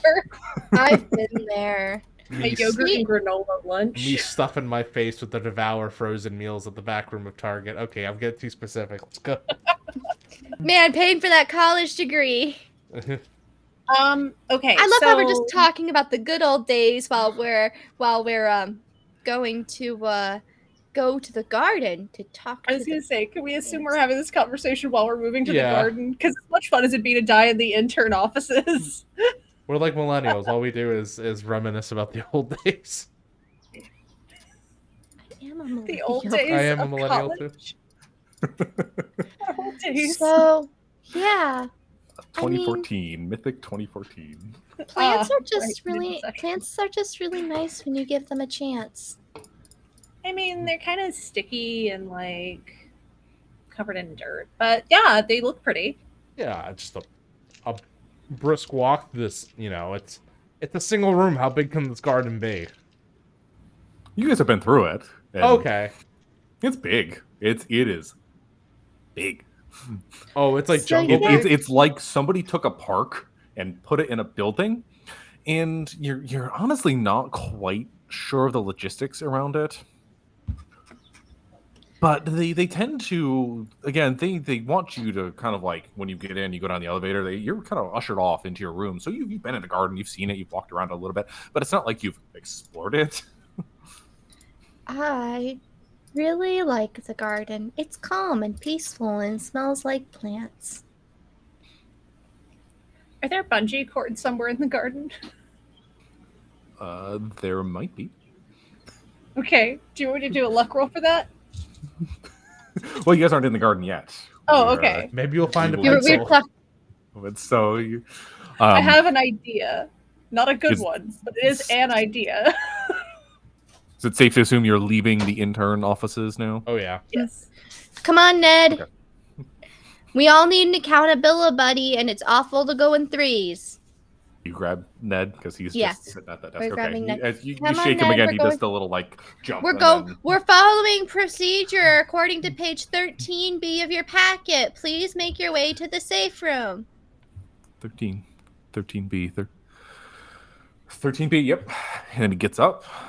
We and- follow procedure, and we'll get through this, Ned. Now, as you guys walk through the doors of the intern offices out into the center like thoroughfare, the main hallway of this level. Again, this is a familiar sight. You guys have been through here. The floors are concrete. The walls are probably concrete for the most part, but they've done a little bit to kind of dress this up. This brutalism with a nature twist. There's wood finishes on things. You see glass. There's a bunch of glass windows leading into offices and so on. And it looks like somebody's done a pretty good job of doing some sort of like interior design. Yeah, brutal with a natural twist. And then beset with sort of these. The plants got him. He didn't say hi. My back. There we go. Yeah, and these fluorescent lights are sort of like buzzing overhead, flickering, and there's sort of like bulbs that have been like set into the ceiling a little bit, as opposed to your standard tube fluorescent lighting. And you guys walk out. You're intent on heading to the garden. It's just a little stretch down the hallway before it forks, leading you kind of like skirting around where the workshop is in a central main hallway here. And as you step out, you take a few steps in the direction of the garden, and that's when the lights go out. The hallway is drenched in darkness for a moment. You feel a slight tremor in the floor. And then you see the emergency lights flicker on. Now these things are, they're spread out throughout the hallway. It does not provide, like, adequate light. Mostly bathing the hallway in shadows, but you have nice little pools of light spread out at various points along the hallway. Cell phone flashlight. Okay, quick, easy enough. You have it on you. Do you continue to head towards the garden? Yes, Yeah. I do. Okay. No. Are we making sure someone look behind us? Make sure Ned's still with us. I gotta yeah. hold the Ned. I'm like Yeah, and he looks to be with you again. A little bit more like snappy than he was a few moments ago. He was reminded of procedure, and he's got his packet in his hand, flipped open to the page that says, in the event of emergency, please attend to your nearest safety room and coordinate with your supervisor and so on and so forth. That whole list of 9 yards and the map that shows the safety room, and he's got that grip and he's holding on for dear life, but he's following. But you guys come up to the garden. Again, you're familiar with this door. It's another one of those double doors, push bar that lets you in. Presumably leading beyond. What do you guys do? Push into the garden. Let's do this. Let's get the hell to the safe room. And I'm keeping the phone flashlight up and just trying to sweep it a little bit. Not like a skilled person, but just like how I've seen on TV. And Maria's gonna sing a happy song, 'cause talking to the plants is how we get along. We're doing this thing, we're singing a song, and it's dark, but we've got our flashlights. It's dark, but we've got our flashlights. Oh, We no. can make it together and we can go far, as long as we know that we can sing this song. That's all you guys get, because that's all the words I want to make up. But it just keeps going, Maria's just singing what she's doing. Now, who's taking point while Maria is singing? I think I kind of have to with the flashlight. Okay. So, Harry, you go up, push the bar of the door in, and it depresses. But then you hear the shutter as the door stays in place. It doesn't move like you would expect it to. Plants, can we come in? And as if responding to your voice, with the flashlight of the phone, you see the greenery creep under the door with these small, viney tendrils just starting to drape up the far side of the door and spread themselves out like vines or ivy on the aluminum of the doors. You're fast. Okay. Can we come in, please? Should I have brought a bottle of wine for a housewarming? Are we really negotiating with the plant life here? Do you want to negotiate with Jameson? Look back. Point taken. You hear, as if on cue, coming from the room where Jameson was. A loud just bang that reverberates. I'm going to try and push the door again now that the plants have started trying to grow on this side of it. Can we please come in? We've been told to go to the room in the back of your... We just need to come through real quick, please. As you press the door again, it doesn't shift. And this time, you start to see the little, viney tendrils are starting to spread throughout the floor and not just up the door. I'm going to crouch down. And I'm going to try talking directly to the tendrils. I'm going to say, can we pretty please come in? I'll get you as much fertilizer as you want. Make a luck roll for me, please. Okay. Wish me luck. You roll a 6, it goes no. 3. 3. You see the vine curl slightly, and this magenta flower with a yellow stamen, little tiny, just like a pops hibiscus opens up. almost. Yeah. Is that a yes? The door seems to remain stuck, but there is a nice flower in front of you. May I have this flower? And I'm going to reach down and very gently attempt to take the flower. I'm not going to try and rip it off, but just see if it gives it to me. So you reach down, inching ever closer, to grasp at the flower. You pluck it away without any resistance. It is very nice. It's very pleasant. I will let you regain your 2 hit points as you kind of recompose yourself. You know that hibiscus are a sign that someone finds you very, very pretty. Oh, thank you, plants. I find you pretty too. I like And I'm gonna hibiscus. Hibiscus in my hair. Hibiscus and gravy. I I don't think hibiscus goes with gravy. It's more of a tea thing. No, that was a pun. This is what you do now. You're doing puns. No, that's perfectly fine. That's perfectly cool. As long as I get to sing a song with you. And she's gonna go, "Hi, plants. I always sing when I walk through you, so I'm hoping to establish some sense of familiarity." So now that I have the hibiscus in my hair, I'm gonna try again to push the door open. I'm gonna try and push because I tried to push. Let's say I've tried to push the left side of the door. I'm gonna try and push the right side to see if maybe it's a side thing.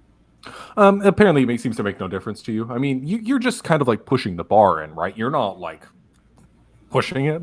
I'm trying to literally push the door, not roughly, but just hoping that whatever's on the other side cooperates. How much strength are you using? Enough to open a metal door. Does that make I'm not trying to force it. I'm trying to just So you're just pushing the door and you're getting resistance. Like when there's a towel on the bottom of a door and you try to push it open and it's getting kind of stuck.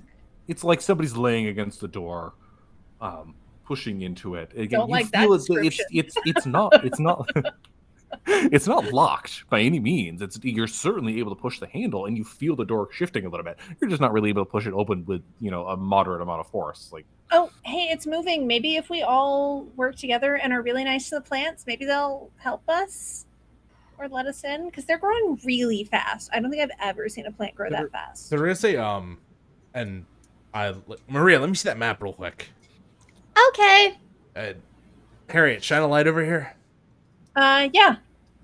Away from the plants that are growing dangerously fast.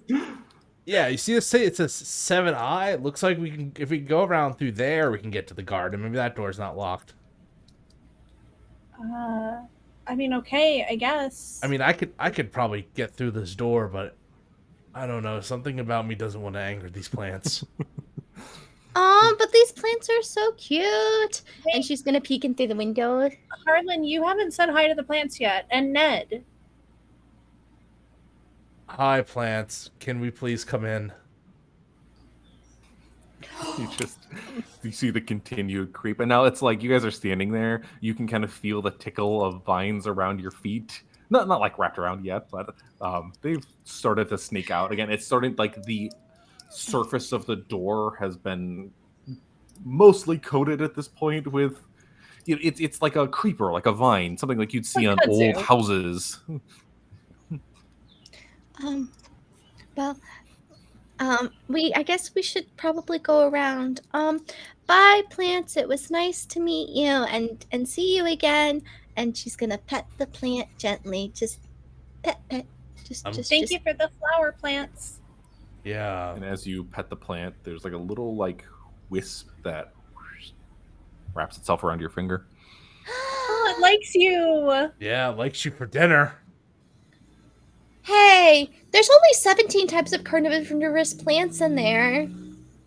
I thought you were going to say in the world, and you said it. Oh, no, there's 600 in the world. Feel it kind of twisting around your finger as you say that. Oh. As it continues to build up further and further. But we do have to go, though. We Bye, either need to go. And touches your palm, and it's Are you starting to trying wrap pull around you. Yeah, I'm just gonna move. I'm just like, okay, we're done here. Okay. You tug. And it gets tight for a second. Like one of those finger traps. Okay. I know I would love to stay. I would love to stay, but I would love to stay, but I can't leave my friends. You pull harder? Yeah, a little bit. Okay. A little bit more tension, and you feel as it pops off. And you see the rest of the plant just reel back a little quicker. The plants really wanted me to stay. Yeah. But I'm gonna go with them.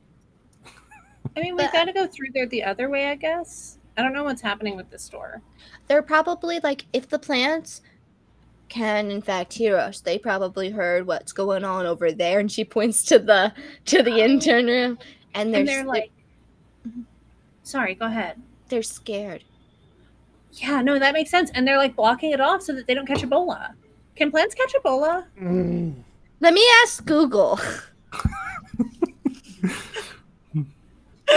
What happens if I try to Google, can plants catch Ebola? So, as you're holding up your phone, Mhm. you have service. You have 3G. You have bars or 5G, whatever the hell it is now. You go to the Google page. You type in "plants get Ebola," and you just get like that spinning wheel, what have you, the endless like not making connection type of business. Oh, you get the T-Rex jumping game. That's the Yeah, Yes. Oh, T-Rex. yay, T-Rex jumping game! Maria, I don't think we have time. You've got to. I can walk and do this at the same time. I'm a millennial. Are you sure? Okay, if you say so. And we'll just. I'll start walking. I have no Okay. idea where I'm going. The correct answer is 13 species of plants died from mechanical injury after being inoculated with the virus. What? 13 species. I really want to read that study now. Oh, it was a study done by the University of Stanford. Note to self: look up the plant Ebola study. That's the prologue for the session. There you go. Okay, so as you guys turn to filter down the hallway, heading, theoretically around to get back to the garden, let's take this time to take a quick, 5-minute break. Yeah. Our Sounds characters good to are me. passing the bathroom. We may as well too.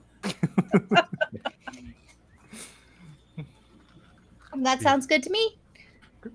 Be right back, everyone. See y'all in 5. Oh, there was a raid. You gotta thank the raid. Thank you, Raid. Thank Thank you you, for- Weave the Tail. Thank you, Wave the Tail. All right, we are off.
everyone, we're back with more Liminal Horror. Yeah, for those who may be joining late or joined after we started in some regard, we are currently playing through the Bureau, which is a module that I co-wrote.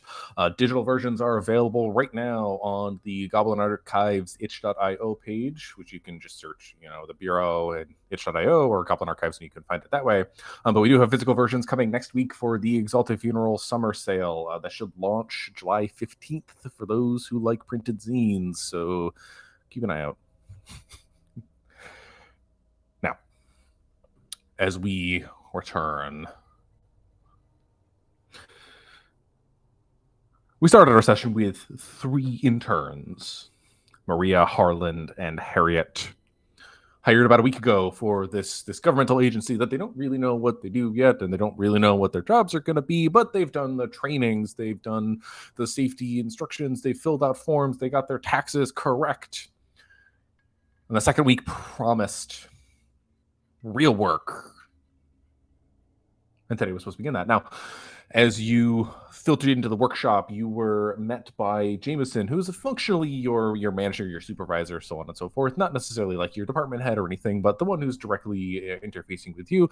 Now, after some chit-chat, something strange happened to Jameson. His body began to convulse. His back cracked as it arched upwards, and black ichor leaked out of his eyes, down onto his chest, into his arms, forming dripping tendrils of molasses-like liquid that he flung onto other interns, also causing them to begin to convulse. Now, the 3 of you bolted out of that room into the intern offices, where you found the bodies of 4 interns sitting at their desks, and a very curious pencil that you've now left in that room. Before It's off brand. We don't need it. Before leaving the intern offices and exiting into the hallway, trying to get to the doorway for the garden, beyond which is the safe room that you've been instructed to enter in the event of an emergency. Now, when you got to the door for the garden, you found that the plant life there seemed to have grown in a expedited manner, potentially blocking the door, seeping underneath, vines stretching up the metal. Not necessarily locking it, but you would have had to probably force your way in there if that's where you wanted to go. Now, instead of breaking the plants and potentially angering them, because they did give you a nice flower and a grasping vine at the hand, you've decided you wanted to turn around, head back down the hallway, and loop around to the other side to see if you can get into the garden that way. Now, you guys have the map. You don't necessarily know what's beyond there, but you do know that there are rooms on this floor outside of the ones that you are familiar with. And realistically, as players, the world is your oyster. You guys can kind of go where you want within the time frame here. I think we got a little over an hour left, if I'm correct. Yes, we got to be wrapped up by 8. Okay. So we can do kind of whatever you guys want. You have a goal. You have a place you need to be. You can bolt straight there, or you can potentially investigate some of the other rooms there if you think we got time for it, and maybe we do, maybe we don't. However... What if we just do an hour of Ned's elaborate backstory? All right, it's time to yes and an entire NPC. Let's go. Hey, Ned, you doing okay? And you see Ned. Ned, the other intern, the one you've been trying to rope into everything. He looks up. He's got his just like a white knuckled grip on that packet. And then he goes, yeah, yep, I am okay. It's okay to not be okay. Yeah, like Harlan's traumatized. It's just extremely. Follow the procedure. We're going to get out of here. Get to the safe room. We'll find Tommy there. We'll find Dr. Gall. Dr. Gall will instruct us. Then we'll get out of here. Okay. Okay. We got this. Let's go. Deep breaths in through the nose. Hold it for a few seconds. And then exhale slowly. We'll be fine. Breathing techniques I learned from Tumblr. You see Ned. And it does kind of look like a calm gets over his face. Cool. Now drink your coffee. Does anyone need to go to the bathroom? That coffee I had earlier is just going through me, and I could really use a break. Maybe there's some people in there. I don't know. I feel like the bathroom's a place someone might hide if they were to. Yeah, exactly. And I'll go with you because you know that like girls have to go to the bathroom together. And always. I've never really had a friend to go potty with. We're besties now. Do you really mean that? Absolutely. With like all my heart. I've never had an IRL BFF before. Well, now you've got me. Just imagine like you're having this moment and Harlan busts past. I gotta go take a shit, and just like dashes into the bathroom. Enjoy your shit. All right, so we go to the bathrooms. I'm sorry. No, you're good. Is there anyone So- in the bathroom hiding out? Oh, I'm sorry. Harlan, don't forget to take Ned with you. Come on, Ned, you're taking a shit too. So you guys you filter down the hallway, you pass again the door for the workshop, the door to the intern offices, you pass the break room on your right before hooking left, turning down the corridor. You see that staircase leading down into the lower levels of this floor, where you know the bathrooms are. Now, again, it's dark in these hallways. The power seems to have gone out in some capacity, though emergency lights are kind of spaced throughout, casting shadows down the hallway. How's my phone battery looking? How about you roll luck for me? Okay. Come on, big money, 100%. No whammy. I definitely got big money. 5. Oh, it's big money You're bad. looking at about 20. Yeah, you got about 25% left on that phone. Okay, I can do this. 25%. That's like plenty. I've been out partying with less. I can do charge share. Okay. Watch and let me borrow your phone. Bam. And I activate the charge share feature on my phone because we're in the year of next week, and that is a feature that Samsung phones have. All right, so both of you now have about 60% battery. Oh, wow. Do you keep yours like charged up all the time? Oh yeah, sometimes I have a portable charger. I'm not sure if it's with me right now, but I should do that. yeah, no, everyone who writes fan fiction at a Starbucks at 3 p.m. when you have nothing else to do with your life because you're worried that your parents completely plotted your downfall following school, so they kicked you out of the house and don't even pay for your credit cards anymore, so you end up having to get a real job. So you find a flyer in the middle of a newspaper saying that they're looking for research assistants and it's a place in Seattle, and you're like, wow, I've always wanted to go to Seattle. Are you in therapy? Yes. Good. Aren't you taking a shit? Is there a vent in here where you can hear us? So, as you guys are approaching the bathroom, we haven't quite got there yet. Maybe Harlan's kind of rushing ahead. It is conveniently one of them progressive unisex bathrooms. There is only one room. Only one of us can take a shit at a time. It's not a. Sorry.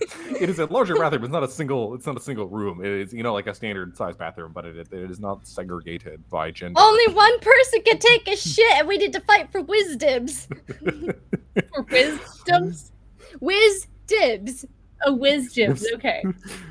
Okay. However, as maybe Harlan was rushing ahead to try and be the one in there, you pass it. Now, the bathroom itself is dark tile, green furnishes, one of those long mirrors that's set with the sinks underneath it. And you kind of walk in, you can see your reflection immediately in the mirror. Even in the darkness, you can kind of see the shadows of yourself, or at least maybe Harlan if the other two are waiting outside. Now, Harlan, as you rush on into the bathroom, you hear a noise. It's faint at Someone's first. already in the stall. Somebody's in one of the stalls. You hear a faint, it's almost like crying, coming from the stall all the way at the end. Hello? I call out. The voice doesn't respond. You continue to hear the faint, sniffles, essentially. Harlan gives a huge sigh and then does that horror movie slowly approaching the door.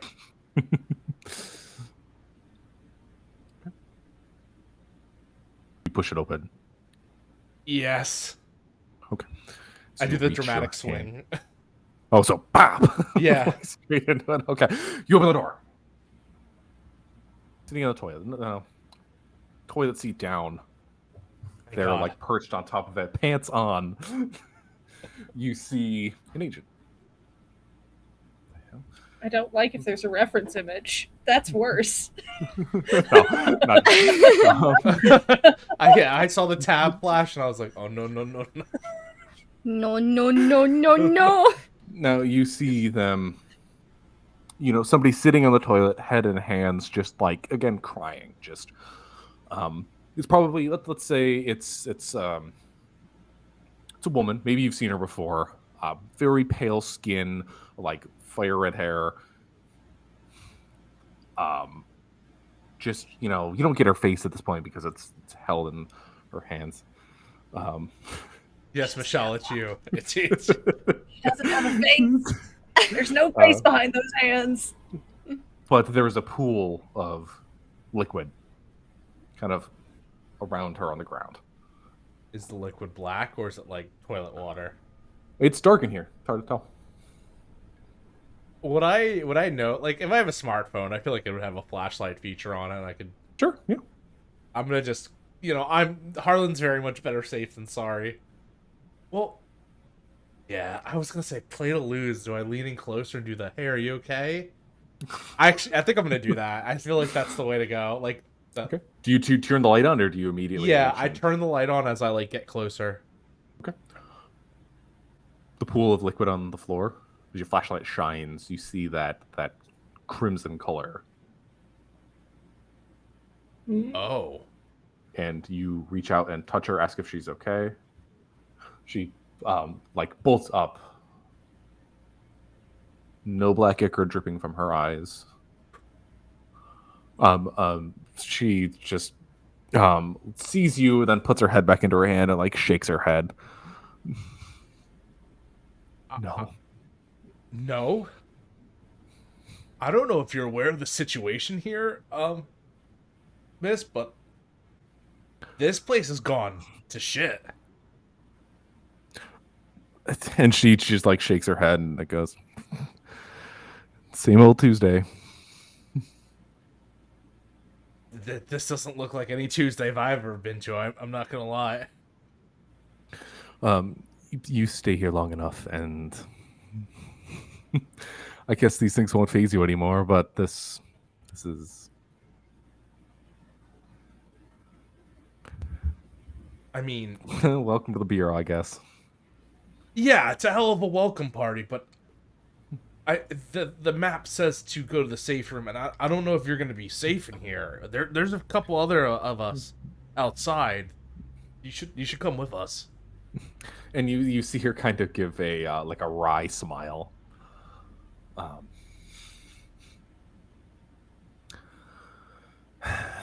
guess. Yeah, I guess going with us and possibly surviving is better than waiting from your doom in a unisex bathroom stall. My next indie band. Waiting for your doom in a unisex. That does sound like a great song title. Shoegaze band. Okay. So she's currently sitting there. Has vaguely agreed with you. Is making no effort to move though. Again, sitting elbow on knee, looking at you like this now. You can kind of see the tears sort of on her face as well. Not black, just normal tears. Yeah, just I'm going through one of these days. I Harlan will offer his hand, just are you hurt? We could try to help you. Let's just get out of here. Okay. You take her hand. It's clammy, cold. I mean, I'm you always lead her out of the claiming- bathroom. Yeah, I'm always claiming cold. Like I said, Harlan's greasy. He's just like that picture on this sheet is just not the best looking dude in terms of composure and just hygiene. Okay. Now, do you lead her out of the bathroom? Yeah, I'm like, look what I found. As you push forward, the closer you get to the door, the more her hand squeezes into yours. And as you cross that threshold back into the hallway, you feel like the grip iron on your hand, and then it's gone. Hey everyone, I found this.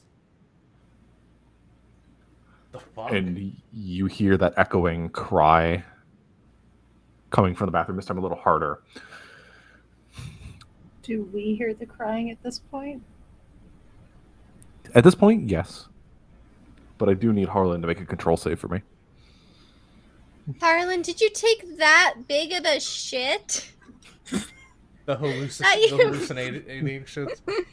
Yeah, like, hey, I've been there. Taco will do that to you. Oh no, 17. 17. Oh, Okay, no! you take a point of stress, so just one, and that decreases your hit protection by 1 for now. Okay, I still got a bit. Like cold So, sweat. did you? Oh, now, sorry. Harlan obviously was bringing the woman over to you guys.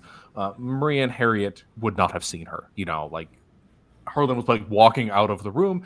Hey guys, look what I found. You guys look and there's nothing. Did you, like, make it smell in there? There's someone crying. I just look back and there was a woman in there, and I tried to bring her out, and now she's. You just don't know how to get women out of bathroom stalls. I'll do this. I think we should move on. No, we can't leave her here. Yeah, that seems like a very irresponsible thing to do. Right? Mm-hmm. Like, she could get Ebola. No, like she literally disappeared from my hand. Like, Yeah, women do that when you don't treat them with love and respect No, I mean, like- and kindness. Exactly. oh my god. I mean, like, All right. Maria, we can do this. I have never been out partying enough to know how to talk a girl out of a bathroom stall while she's crying. That's on you. Follow my lead. Cool beans. So we will go into the bathroom. Okay, we're just the two of getting this you. ghost out of here. Like, no matter what, that's the next hour. The two of you walk into the bathroom. Again, dark tile, green finishes, mirror reflecting your shadowy forms as you walk into the dark room. Crying woman stall in the end. Dark liquid pooled on the floor. And I'll knock on the bathroom stall door. Hey, honey, how's things? You get no response other than crying. And I looked at Maria. He must have broken her heart. Okay, That I must know have that- been a really big shit. I know the perfect solution. And I'm going to go up and I'm going to put my arm around her shoulders like a bad idea. Okay. I'm going to say, all right, honey, look, I know that whatever happened has probably got you feeling terrible. But we need to get out of here, and like then we can work on working through this later. And you and I just, your dress looks amazing. I've still got my flashlight on. There's a pool of crimson. Is there blood anywhere else? It's just like underneath her and like surrounding the toilet. The rest of the stall is seemingly fine. You know, the floor, it's fine. Okay. Come on, honey, we need to go. And I'm just going to try and gently maneuver her off the toilet. Okay. And she doesn't resist. You know, she'll follow along. Again, not really even saying anything at this point. Probably just like nodded or did like a shrug. Again, tears kind of streaming down her face. And I'm going to go and push like a hair back. There we go. See, you can do this. We've got this. Come on, say it with me. We've got this. You get no response. All right. Well, we'll work on the heartbreak later. Okay. Now, Harriet, do you lead her out of the bathroom? Yes. Maria, you're there with Harriet, so both of you Yeah. are kind of watching this. Okay. Yeah. Again, you feel like your hand around her shoulder. You're kind of pushing her out, and she's following behind. And you walk through that threshold, and your arm sinks. Just there was a person there, now there's no longer. And again, you hear that crying coming out of the stall, just about as hard as last time. I kind of stumble a bit because like I was putting a little bit of my weight. Like how when you lose the pressure of something, you're compensating. I need both of you guys now to make a control save. Perfect. I rolled a 3. 2. Yeah! Lovely. Okay. So That you was were our kind best. of. Really The girls that get it, get it. Yeah, the girls that get it. She'll be fine. She called an Uber. Yeah. So maybe part of you was expecting this, but you're kind of able to take it in stride. Like, whoa, okay, she's gone. Hey, okay, so we've got Heartbroken Ghost. Got it. Well, can't fix that right now. We can fix that later. I wonder if Ghost drinks champagne. We could like have a whole party in the bathroom. It's spelled, yeah, but it's spelled Pain. Champagne. Yeah. Because it's a sham. Right. There's a lot of pain. Oh, when did you get back from the bathroom? Okay, so I guess no bathroom. Got it. Well, I guess we'll keep going toward the garden. Which way did you say the garden was, Harlan? If we, I'm looking at the map again with my own little like flashlight. Go past the bathroom, past a couple more rooms, and it's gonna take an immediate like right. And I give the general direction because I really don't know. You know, like you said, the hallways can be anything. Abstract map. I'm like, yeah, I think it's over here. I say.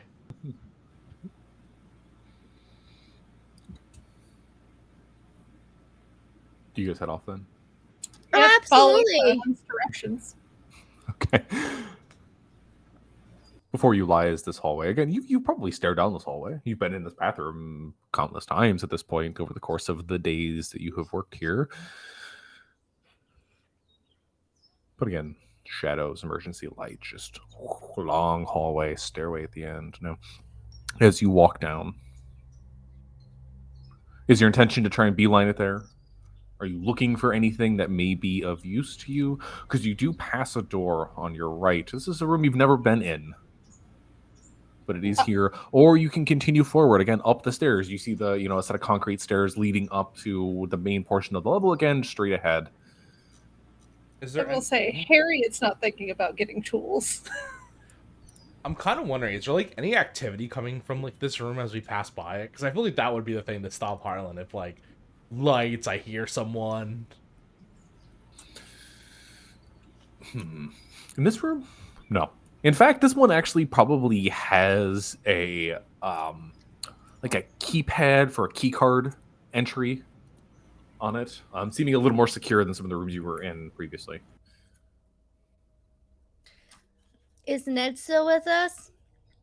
Yeah, Ned's like dragging behind now, but he's still big with you guys. So,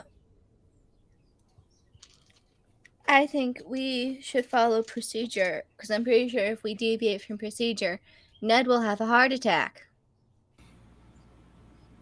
Well, I mean, wait a minute though. Ned, you're like the probably the most qualified intern here. See if your card works. And Ned, what are you talking about? My card?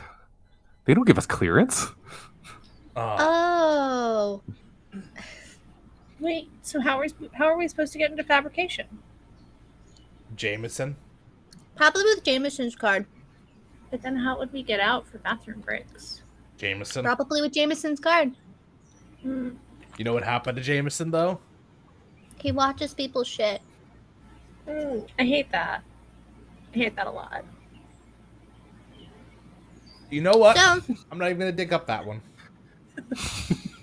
but if you have to be escorted in order to have high clearance, that means he has to go into the bathrooms with one stall.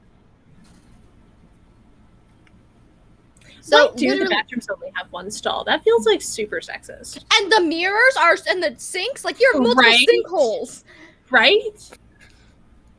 This just feels like really poor design. Mm-hmm.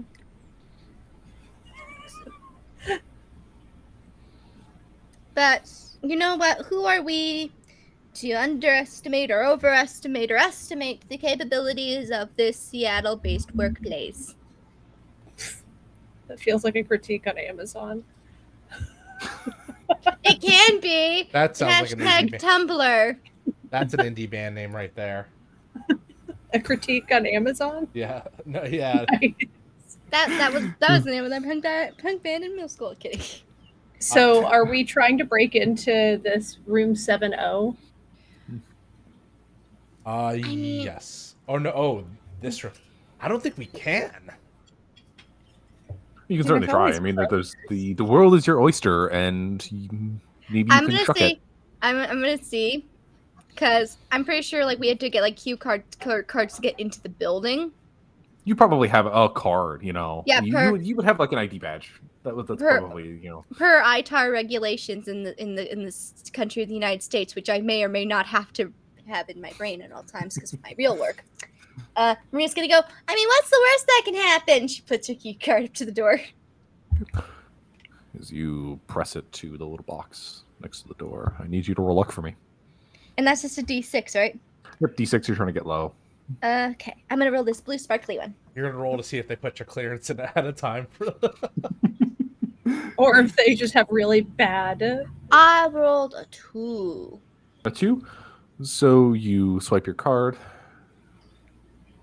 You get a little flashing red as it doesn't appear to let you in. It probably logged that, and I will probably get in trouble with HR tomorrow.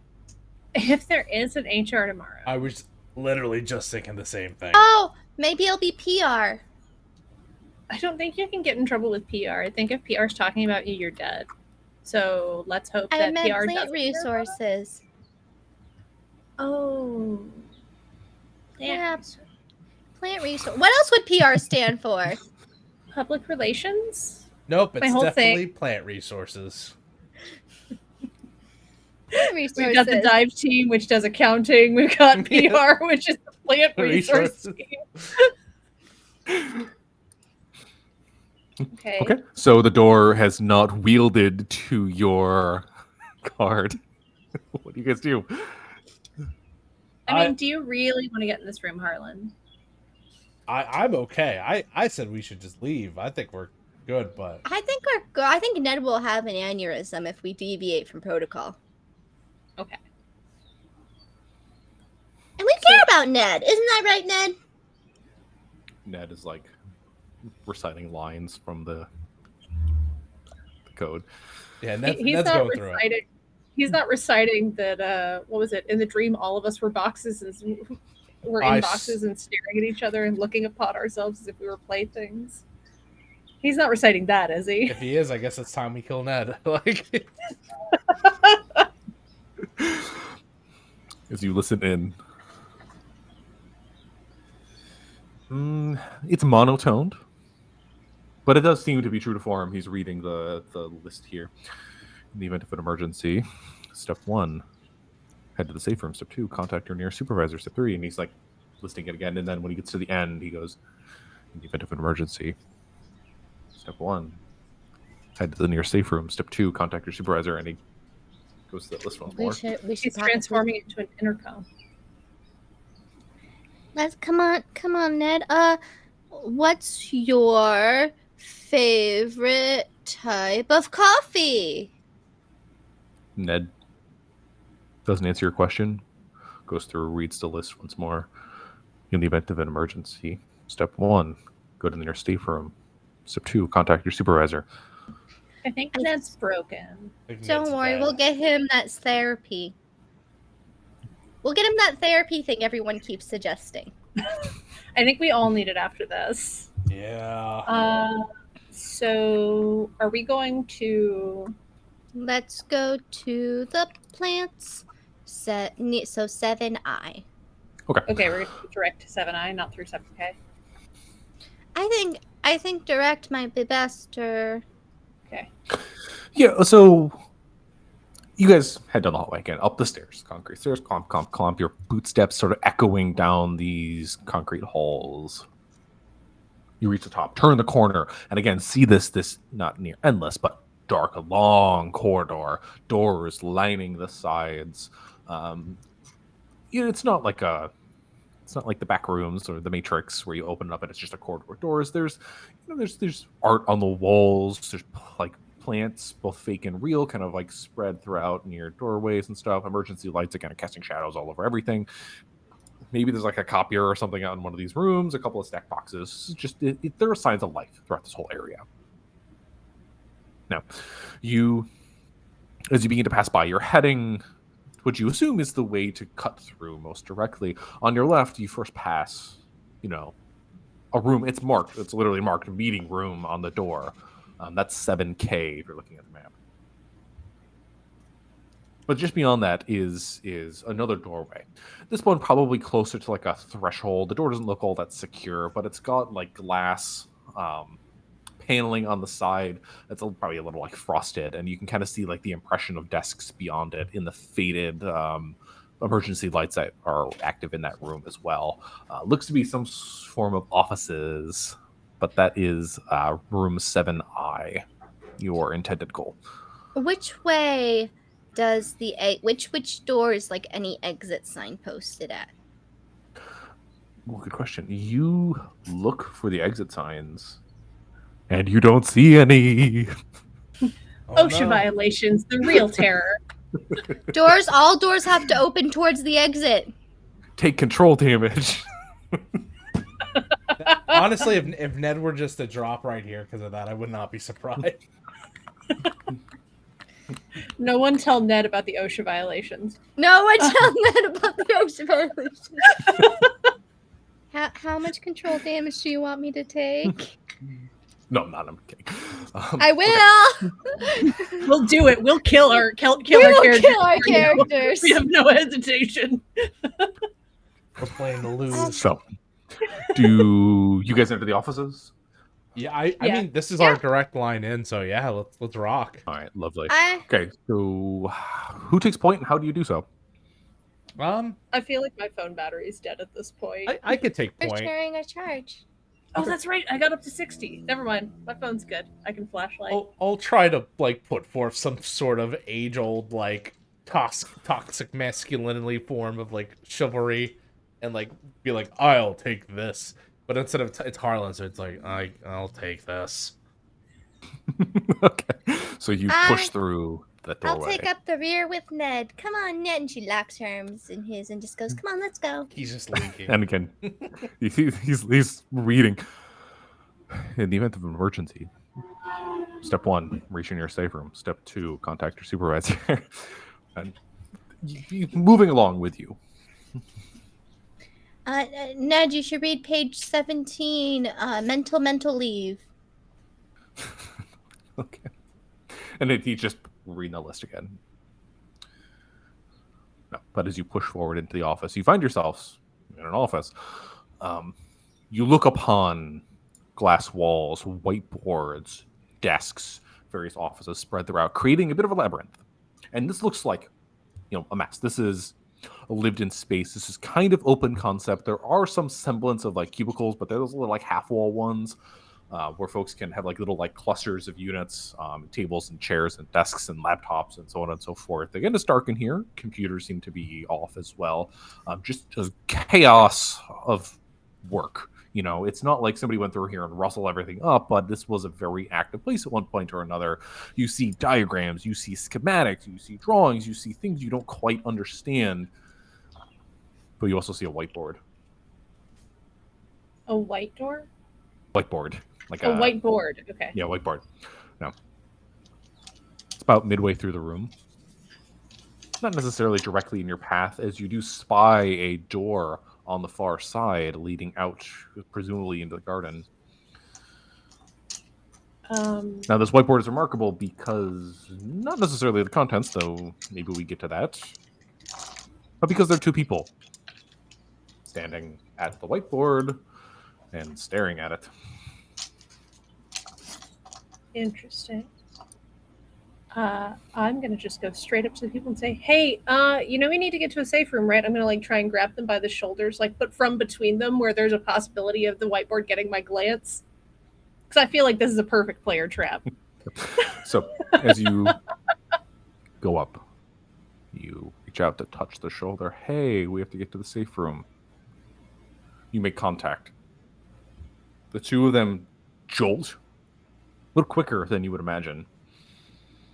You find yourself staring into blood red eyes, sort of now like shining. It's almost as if they cast light upon you. Ichor again dripping out of their eyes. Hate that. I need you to make an initiative roll. Is that with a D20?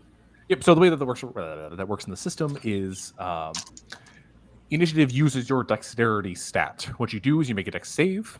If you are Uh-oh. If you roll your die. There we go. I was hoping that would not happen again. Okay. If you are successful at your dexterity stat, you're able to act before your adversaries. If you are unsuccessful, then you act after them. So because all of you are in this room, I would like all of you to make dexterity saves and let me know what the answer, what you get, if you are successful or not. I will probably be acting after them because my dexterity is 6. All right. 4. What happens if you meet your dexterity? Is it meet you're or... looking for equal to or under, so that's a success. Yay! Oh, this is I my got lowest lucky on stat. that one. Oh, I somehow rolled under. Okay, I'll take that. Nice. Lovely. We're prepared. Yeah, How 5 under did- 6. How did Ned roll? Ned did not roll. Ned's dead. He is not even responding to the. He entities in the has room. He's a staring down. 40. He has a 40. Which is so strange because Okay, dexterity is so- 41.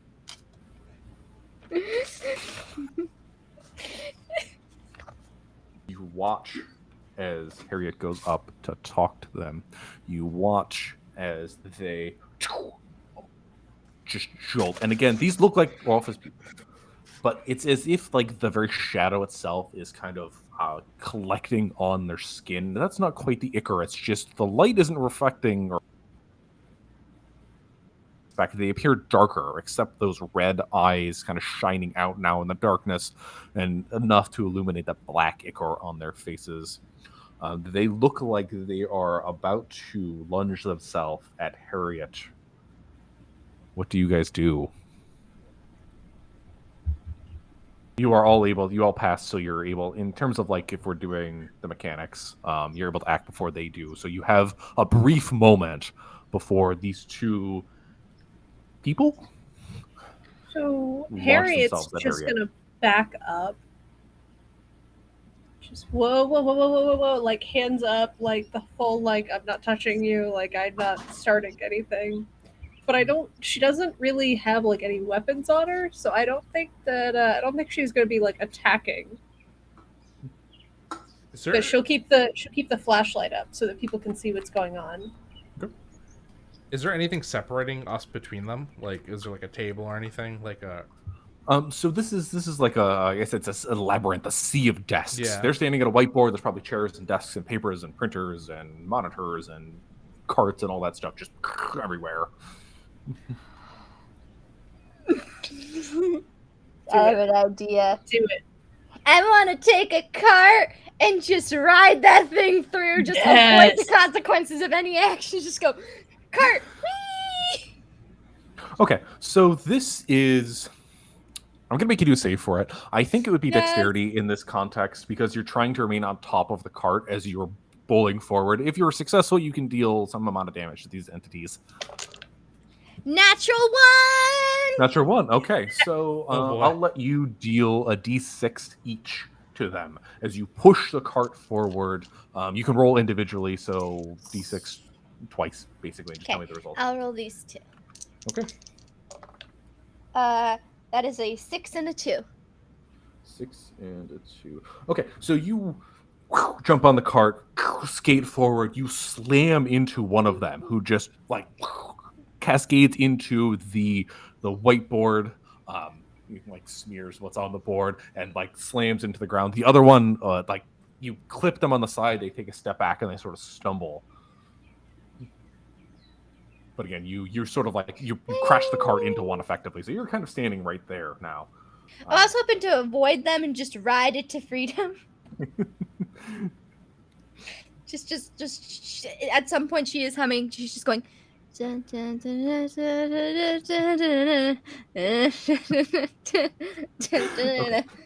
Now what is Harlan doing? After you watch now, Harriet is sort of stepping back. Maria just grabbed on the cart, slammed into the two of them. You have a moment to act. So gloves in hand. So gloves on my hand. I do have a weapon on me. I have my micro spatula, which has a D6 rating. It says, and I'm just gonna go up to the one that's closest to me. And like I've seen this in movies, so I'm going to attempt to do it. I'm just gonna try to stab them in the neck. Okay, roll your damage dice for me, please. That's reasonable. Yeah, but it's like I saw this in Jason Bourne or John Wick. Yeah, let's say we're in 2022. No one watches the Bourne, so it's John Wick. 4. 4. Okay. Now again, so there's that one that's sort of like slammed into the whiteboard. You probably went up to the one that was still standing. It was just clipped, and it goes in and out. It's a thin little blade, and you just watch as it's like just a cascade of this black ichor just out of their body. They look pretty worse for wear. They're still standing. The thing is the three of you are all right on top of them. Ned is actually away from them, conveniently. That bastard. He is smart. You kind of like this is a big fray. A cart has come in and knocked him to the side. Harlan just stabbing with the little not blade, pointy thing. Scalpel, micro spatula. Yeah, it's a micro spatula. That was the word for it. Tiny stabs. You watch as the one that was on the ground sort of straightens up. Its arm is probably broken and like hanging to the side. The other one is like again bleeding. It didn't even like take into effect that it's gushing. Now there's gunk out of it, and you watch both of their eyes go. There's this bright red. They go from red to black, just complete shaded over. And this like you feel it's like the shadow releases from them and pulses out, cascading over the three of you and sucking back in. Both of them kind of do this simultaneously. I'm going to Don't like that. So Harlan, as this ball of shadow crosses over you, you just feel your anxiety spike. I need you to take 1 point of stress damage. Okay. Still not to 0, but it's hurting. Not to 0, okay. Maria, same thing. Shadow passes over, your heart rate, bump, bump, bump, bump. It's like fear is kind of like cascading through your system. You take the 4 points of stress damage. The caffeine's kicking in. I'm still good. Okay, You you're got still the good? energy thumpies. This is the first time I've taken damage all game. Harriet. Uh-huh. Again, wave crosses over. Heartbeat. Bump, bump, bump, bump, bump. You take 3 points of stress damage. I'm at -1. -1. Okay. So, that -1, your control stat. You've taken stress damage. After your hit protection is depleted, it targets the stats, like I said earlier. So this targets your control and reduces that score by 1. Okay. Now, something else So wait, happened, but first... that was 4 points of stress damage for me, right? Yeah, correct. That brings me down to 2. I rolled a 6 on that die. Oh, lovely. Okay. Oh, wow. So you, if we played like an extended campaign of Liminal Horror, you can recover your attributes by various means. So your control stat can return. It's not a permanent decrease, but until that is addressed, it is effectively permanent. Yeah. However, Also, I imagine that flower I'm wearing just withers. Oh yeah, absolutely. It just, but there was one more thing. When you take damage to your stats, you have to make a save. Okay. With that new adjusted number. So I need you to make a control save for me, please. We'll see how this goes. I believe in you. Failed. 13. No. Failed. Okay. When you fail, you take what's called critical stress. Okay. Occasionally, this has a condition associated with it. Some entities might have something that triggers upon critical damage or critical stress. These ones don't, in terms of that. But you do take fallout. Okay. The fallout is a representation of these horrors having a tangible effect on your body. This is how you're changing in response to the trauma and getting a little weirder as a result.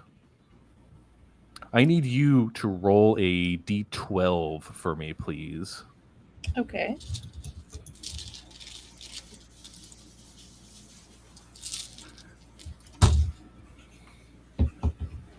Five. A 5? The fallout that you've taken is called detached shadow. Your shadow becomes detached from your body. It remains near your person for now. Roll a d4 and add it to your hit protection, your max hit protection. Okay.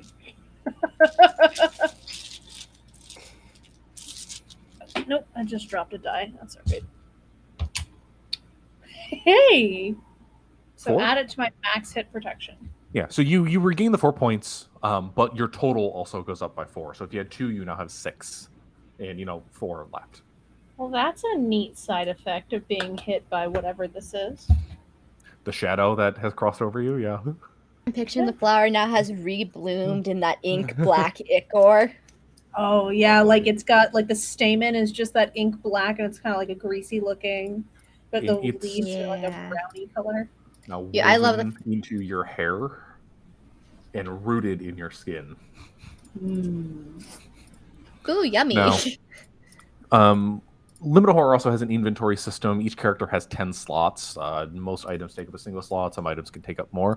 The thing about Fallout also takes up a slot. We don't necessarily need to worry about it because we got like 10 minutes left here, but just for those at home watching, know that that is the effect. You get a little stranger, you may get a little stronger, but your clock is ticking, because if you fill up your inventory with Fallout, your character's lost.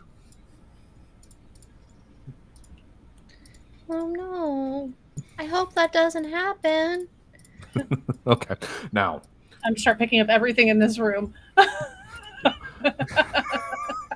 Picking up diseases to fill your inventory. okay, so you guys have just felt that spike of anxiety, the shadow shifting, the light changing to accommodate. It kind of like recedes back in. The eyes of the two entities still standing go from black back to that red, and you can see that it even casts shadows themselves, that light. What do you guys do? It's now all your turns again. Oh, am I not dropped out of combat since I got critical damage? Oh wait, no, that's with strength. Yeah, you took stress. But also you grew stronger as a result. So I would say thematically, no. Okay. You may even act next. So what do you do now with this revelation? You feel the anxiety spike, the flower just start to embed itself into your skull. There's probably a little bit of pain associated with that, but then there's this rush of vitality. Just oh, that's interesting. Okay. Feel like I just got like a espresso shot. All right, let's do this. I'm gonna go up to one of the ichor thingies and just try to punch it in the face. Okay, give me a D4. Sure, yeah. Oh, okay. Well, you fell on the ground, but what'd you get? That's all I got a it 3. goes. You got a 3? Okay. Describe how you cold clock this, what was once a human, please. Just after that, walking up and then just going, all right, I didn't like this. And I look like I have no idea how punching works. Like I have the wrong form, I have everything. And I just go just to punch it straight in the face. All right, Like I have my thumb inside the way you're not supposed to. And you smack, you hit it. It's a pretty solid punch, right, to like the equivalent to the eye. You watch as its head like snaps back, and there's just this fleck of black like ichor. that like it coats you, and then it just collapses to the ground, leaving one standing. Maria, Robin, what do you guys do? Gross. So the other one's still. Oh, bless you. I'm sorry, I got a little bit of black shadow up my nose. Is the other one's kind of like not incapacitated, but it's like stuck, isn't it? Or So let's say that Harriet just clocked the one that was hit by the cart, and so the one that's left is just like gushing, just ichor down it from the stab it just took. But you guys are like in the fray now. All of you are kind of clustered together around this. I'm wondering if it's kind of preoccupied. If we should just make a run for it. Maria's on the cart. She's like getting ready to push off. Oh, we lost him. Oh no, I have it back. Yeah, just for a second though. We're good now. Yeah. So it's not blocking your way per se. You have the option to move, but it's like right there, and it's bleeding out, and it looks menacing. It looks like it's probably maybe its eyes are starting to flicker again as it might blast y'all. Yeah, you know what? I'm gonna try to get behind it then, and to avoid all the blood, like all the ichor, and just do like back of the neck one more time. Okay. Give me a d6 roll, please. No whammy, no whammy, no No. whammy. Can I assist wait, with all this whammy. with my fountain pen? Yeah, sure. Let's see And I want what's to the damage stab it roll? in the eye. Just don't get it on you. I got my Like glasses on. Got my safety. That's true. We did put our safety goggles on. We just dual rogue it. We're All all Yeah, right, are we gonna roll at the same time? I want to roll this at the same time. All right, on the. Yeah, so in terms of mechanics, both of you guys roll. The way that Liminal Horror works is if multiple people are targeting the same target, both of you roll damage dice, and we only consider the highest in terms of pure mechanics. Okay. So ganging up only is effectively advantage, if you want to think of it that way. So as long as But one you're of us not going to deal succeeds. like a melee damage. As long as one Yeah, of us and again, succeeds. you succeed on the attack. All you need to exceed its hit protection threshold to effectively kill it. You know? So, a fountain pen could be a micro scalpel if you use it hard enough. Yeah, so it's sharp. You're using it as a weapon. Go ahead and take d6 for damage, please. Cool. But we got this. All right, on the count of 3. 1, 2, 2, 3. 3. Yeah! High five! Wait, doubles, so Okay. you get to roll again. No.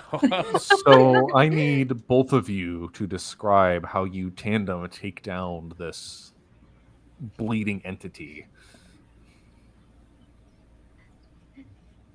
I see him take out the micro scalpel, and I just go, "The pen is mightier than the sword, motherfucker!" Wait, am I allowed to swear? I never got told if I was allowed to swear. Yeah, you're allowed to swear. This is, Yes! Oh my god! you can say fuck. I used the one. You got our PG-13 rating for us. Yeah. I was never told if I was allowed to No, swear. you're allowed to swear. It's totally I fine. forgot to ask. Yeah. You're fine. So she's just gonna go, "Pen's mightier than the sword." Stabs him in the eye, but also like a shield, like. And I come up behind, and I just like, I'm gonna do one deep stab and then rip, because I know there's like edges on each. Stab in the back, pen in the chest. Just ichor black just spattering over both of you. Since you added it in your description, it's so like intense and upfront.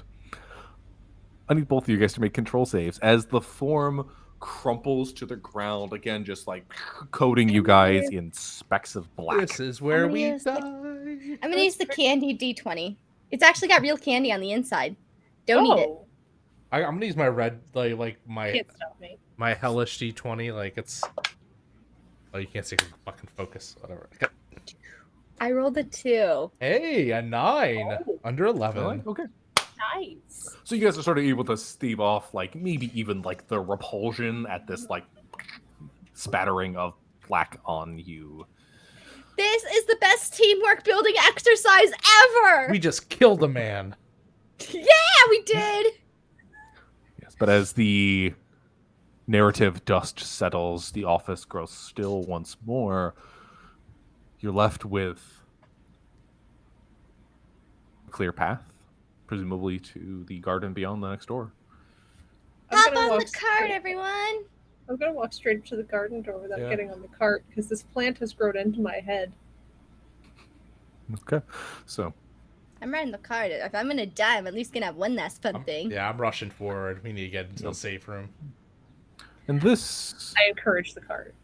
this is where we will end our session. But I'll play you guys out with a little bit of an epilogue. You cross the office. Again, Harriet taking the lead, just ignoring everything, walking, push the door. This one opens no problem.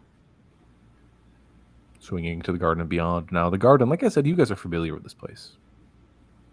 It is densely packed with flora. Now, this room is interesting. It has this glass sphere embedded into the ceiling, some sort of false sun. That is still going, bright as ever, even while the rest of the rooms are cast in darkness. But the garden itself, densely packed flora. Some of it you guys know. Some of it's probably local to the area. Some maybe local to your area if you weren't from here. Some of it, a little strange. Maybe it's from the rainforest. But again, it's pleasant. And you can look across. You see the elevator shaft, the path you take to get to the offices every morning. You see streams. They converge onto the central pond. But things are a little overgrown. You know, this is usually prim proper. It's like a park. Presumably people are studying plant life here. I mean, that's the assumption. There's usually like, you know, scientists, attendees, workers, all spread throughout doing various research. You see them on their clipboards and taking samples and clipping and pruning every day. But now it's different. It looks like this has been abandoned for years with how much plant growth has kind of occurred. Its vines stretch out and cascade down to touch the water and drink from the stream directly. We see two things. One, the door to the safe room. Wise to your left, just past a couple of... You can take a little path over there. The thick metal doors that you presume slide open upon slamming the button on the console next to it. One would imagine they're made of like inches of steel, protected in some regard. But as you start to shift across to move towards that safe room, you do see yourself, or you see movement on your right, up against the wall. Not really near you. Like I said, this is a big room. This is like a park. You see movement along the wall. Now, set up against the wall, you see this window, presumably to some office beyond. Maybe 20, 30 feet up in the air. The window itself shattered. Vines creeping up into it. Now, the vines are shifting and moving, but they also have wound themselves around an individual. You watch as Dr. Gall, the department head, is just dragged up the wall in vines and into that office and gone from sight.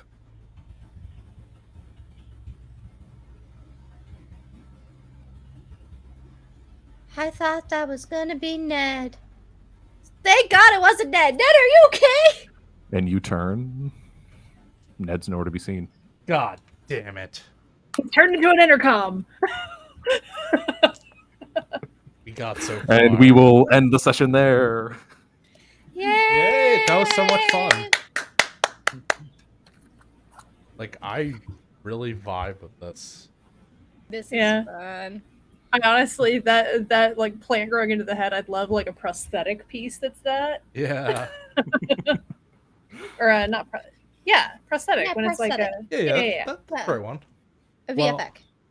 Thank you, everyone, for watching this actual play of Liminal Horror's scenario, The Bureau, which you can get on itch.io from the Goblin Archives. Am I saying that right? Or is it Yep, Archives? Goblin Archives, Yeah. yes.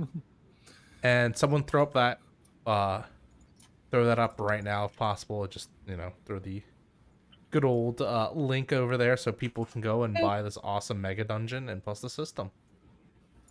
I hear there's a bundle going on to help fundraise money for good causes. Fundraise while you fundraise. And just because we have to roll out of here, everyone tell them, say your goodbyes, tell them where they can find you, and plug your stuff if you got anything. Yeah, so for me, you can follow me on Twitter at formerly known as M. That's FRMRLYKNOWNASEM. Or here on Twitch at formerly known as Emily, where I do video game streams on Thursdays and Sundays. And I also do production management for ATL by night, so you can catch me over there on Tuesdays. Yeah, you go next. Yeah. So again, my name is Josh. I write content. Come find me on Twitter. I go by Unenthuser there. That's unenthusiastic user kind of mashed into one. I'm not going to spell it because I can't do it off the top of my head. You can also find me. Yeah, perfect. You can also find me on itch.io/unenthuser. And if you got Discord, I go by Offended Defender there. That's all one word. I'm on various servers, so it's usually easy to find me. Come buy my things. No, I will. I've been Michelle Seeley this evening. You can find me pretty much everywhere at Michelle Seeley. Since I'm the last person to go, I have to say that the Liminal Horror is an amazing RPG series that brings what you bring to the table to you. It's a system that really reflects the positivity of the group you're playing with, and I'm really excited to be playing with this group. This was a fun one. And I guess that just leaves me. Hi, everyone. I'm Nick Francia. You can find me at NoManNick. I'm the production and marketing manager for Gehenna Gaming. You can go on and keep watching more AP content, as I believe Fear of Fire is coming up next, which is an original system written by Ellie Collins, our dear friend and also team member. However, if you have tickets and you want to check out some panels, you'll find me in 10 minutes over on the panel side. If you have tickets with Spine of the Exquisite Corpse, Themes and Moods in Horror Gaming, where I will be a panelist on there, moderated by the great Jacqueline Brick. That's all by me. Follow me, hang out with me. I love y'all. And that's it. And remember, donate to charity. Don't be a monster. We've raised $123 on this AP alone, so let's try to pump those numbers up as the night goes on. All right, everyone. Have a good one. And we're off.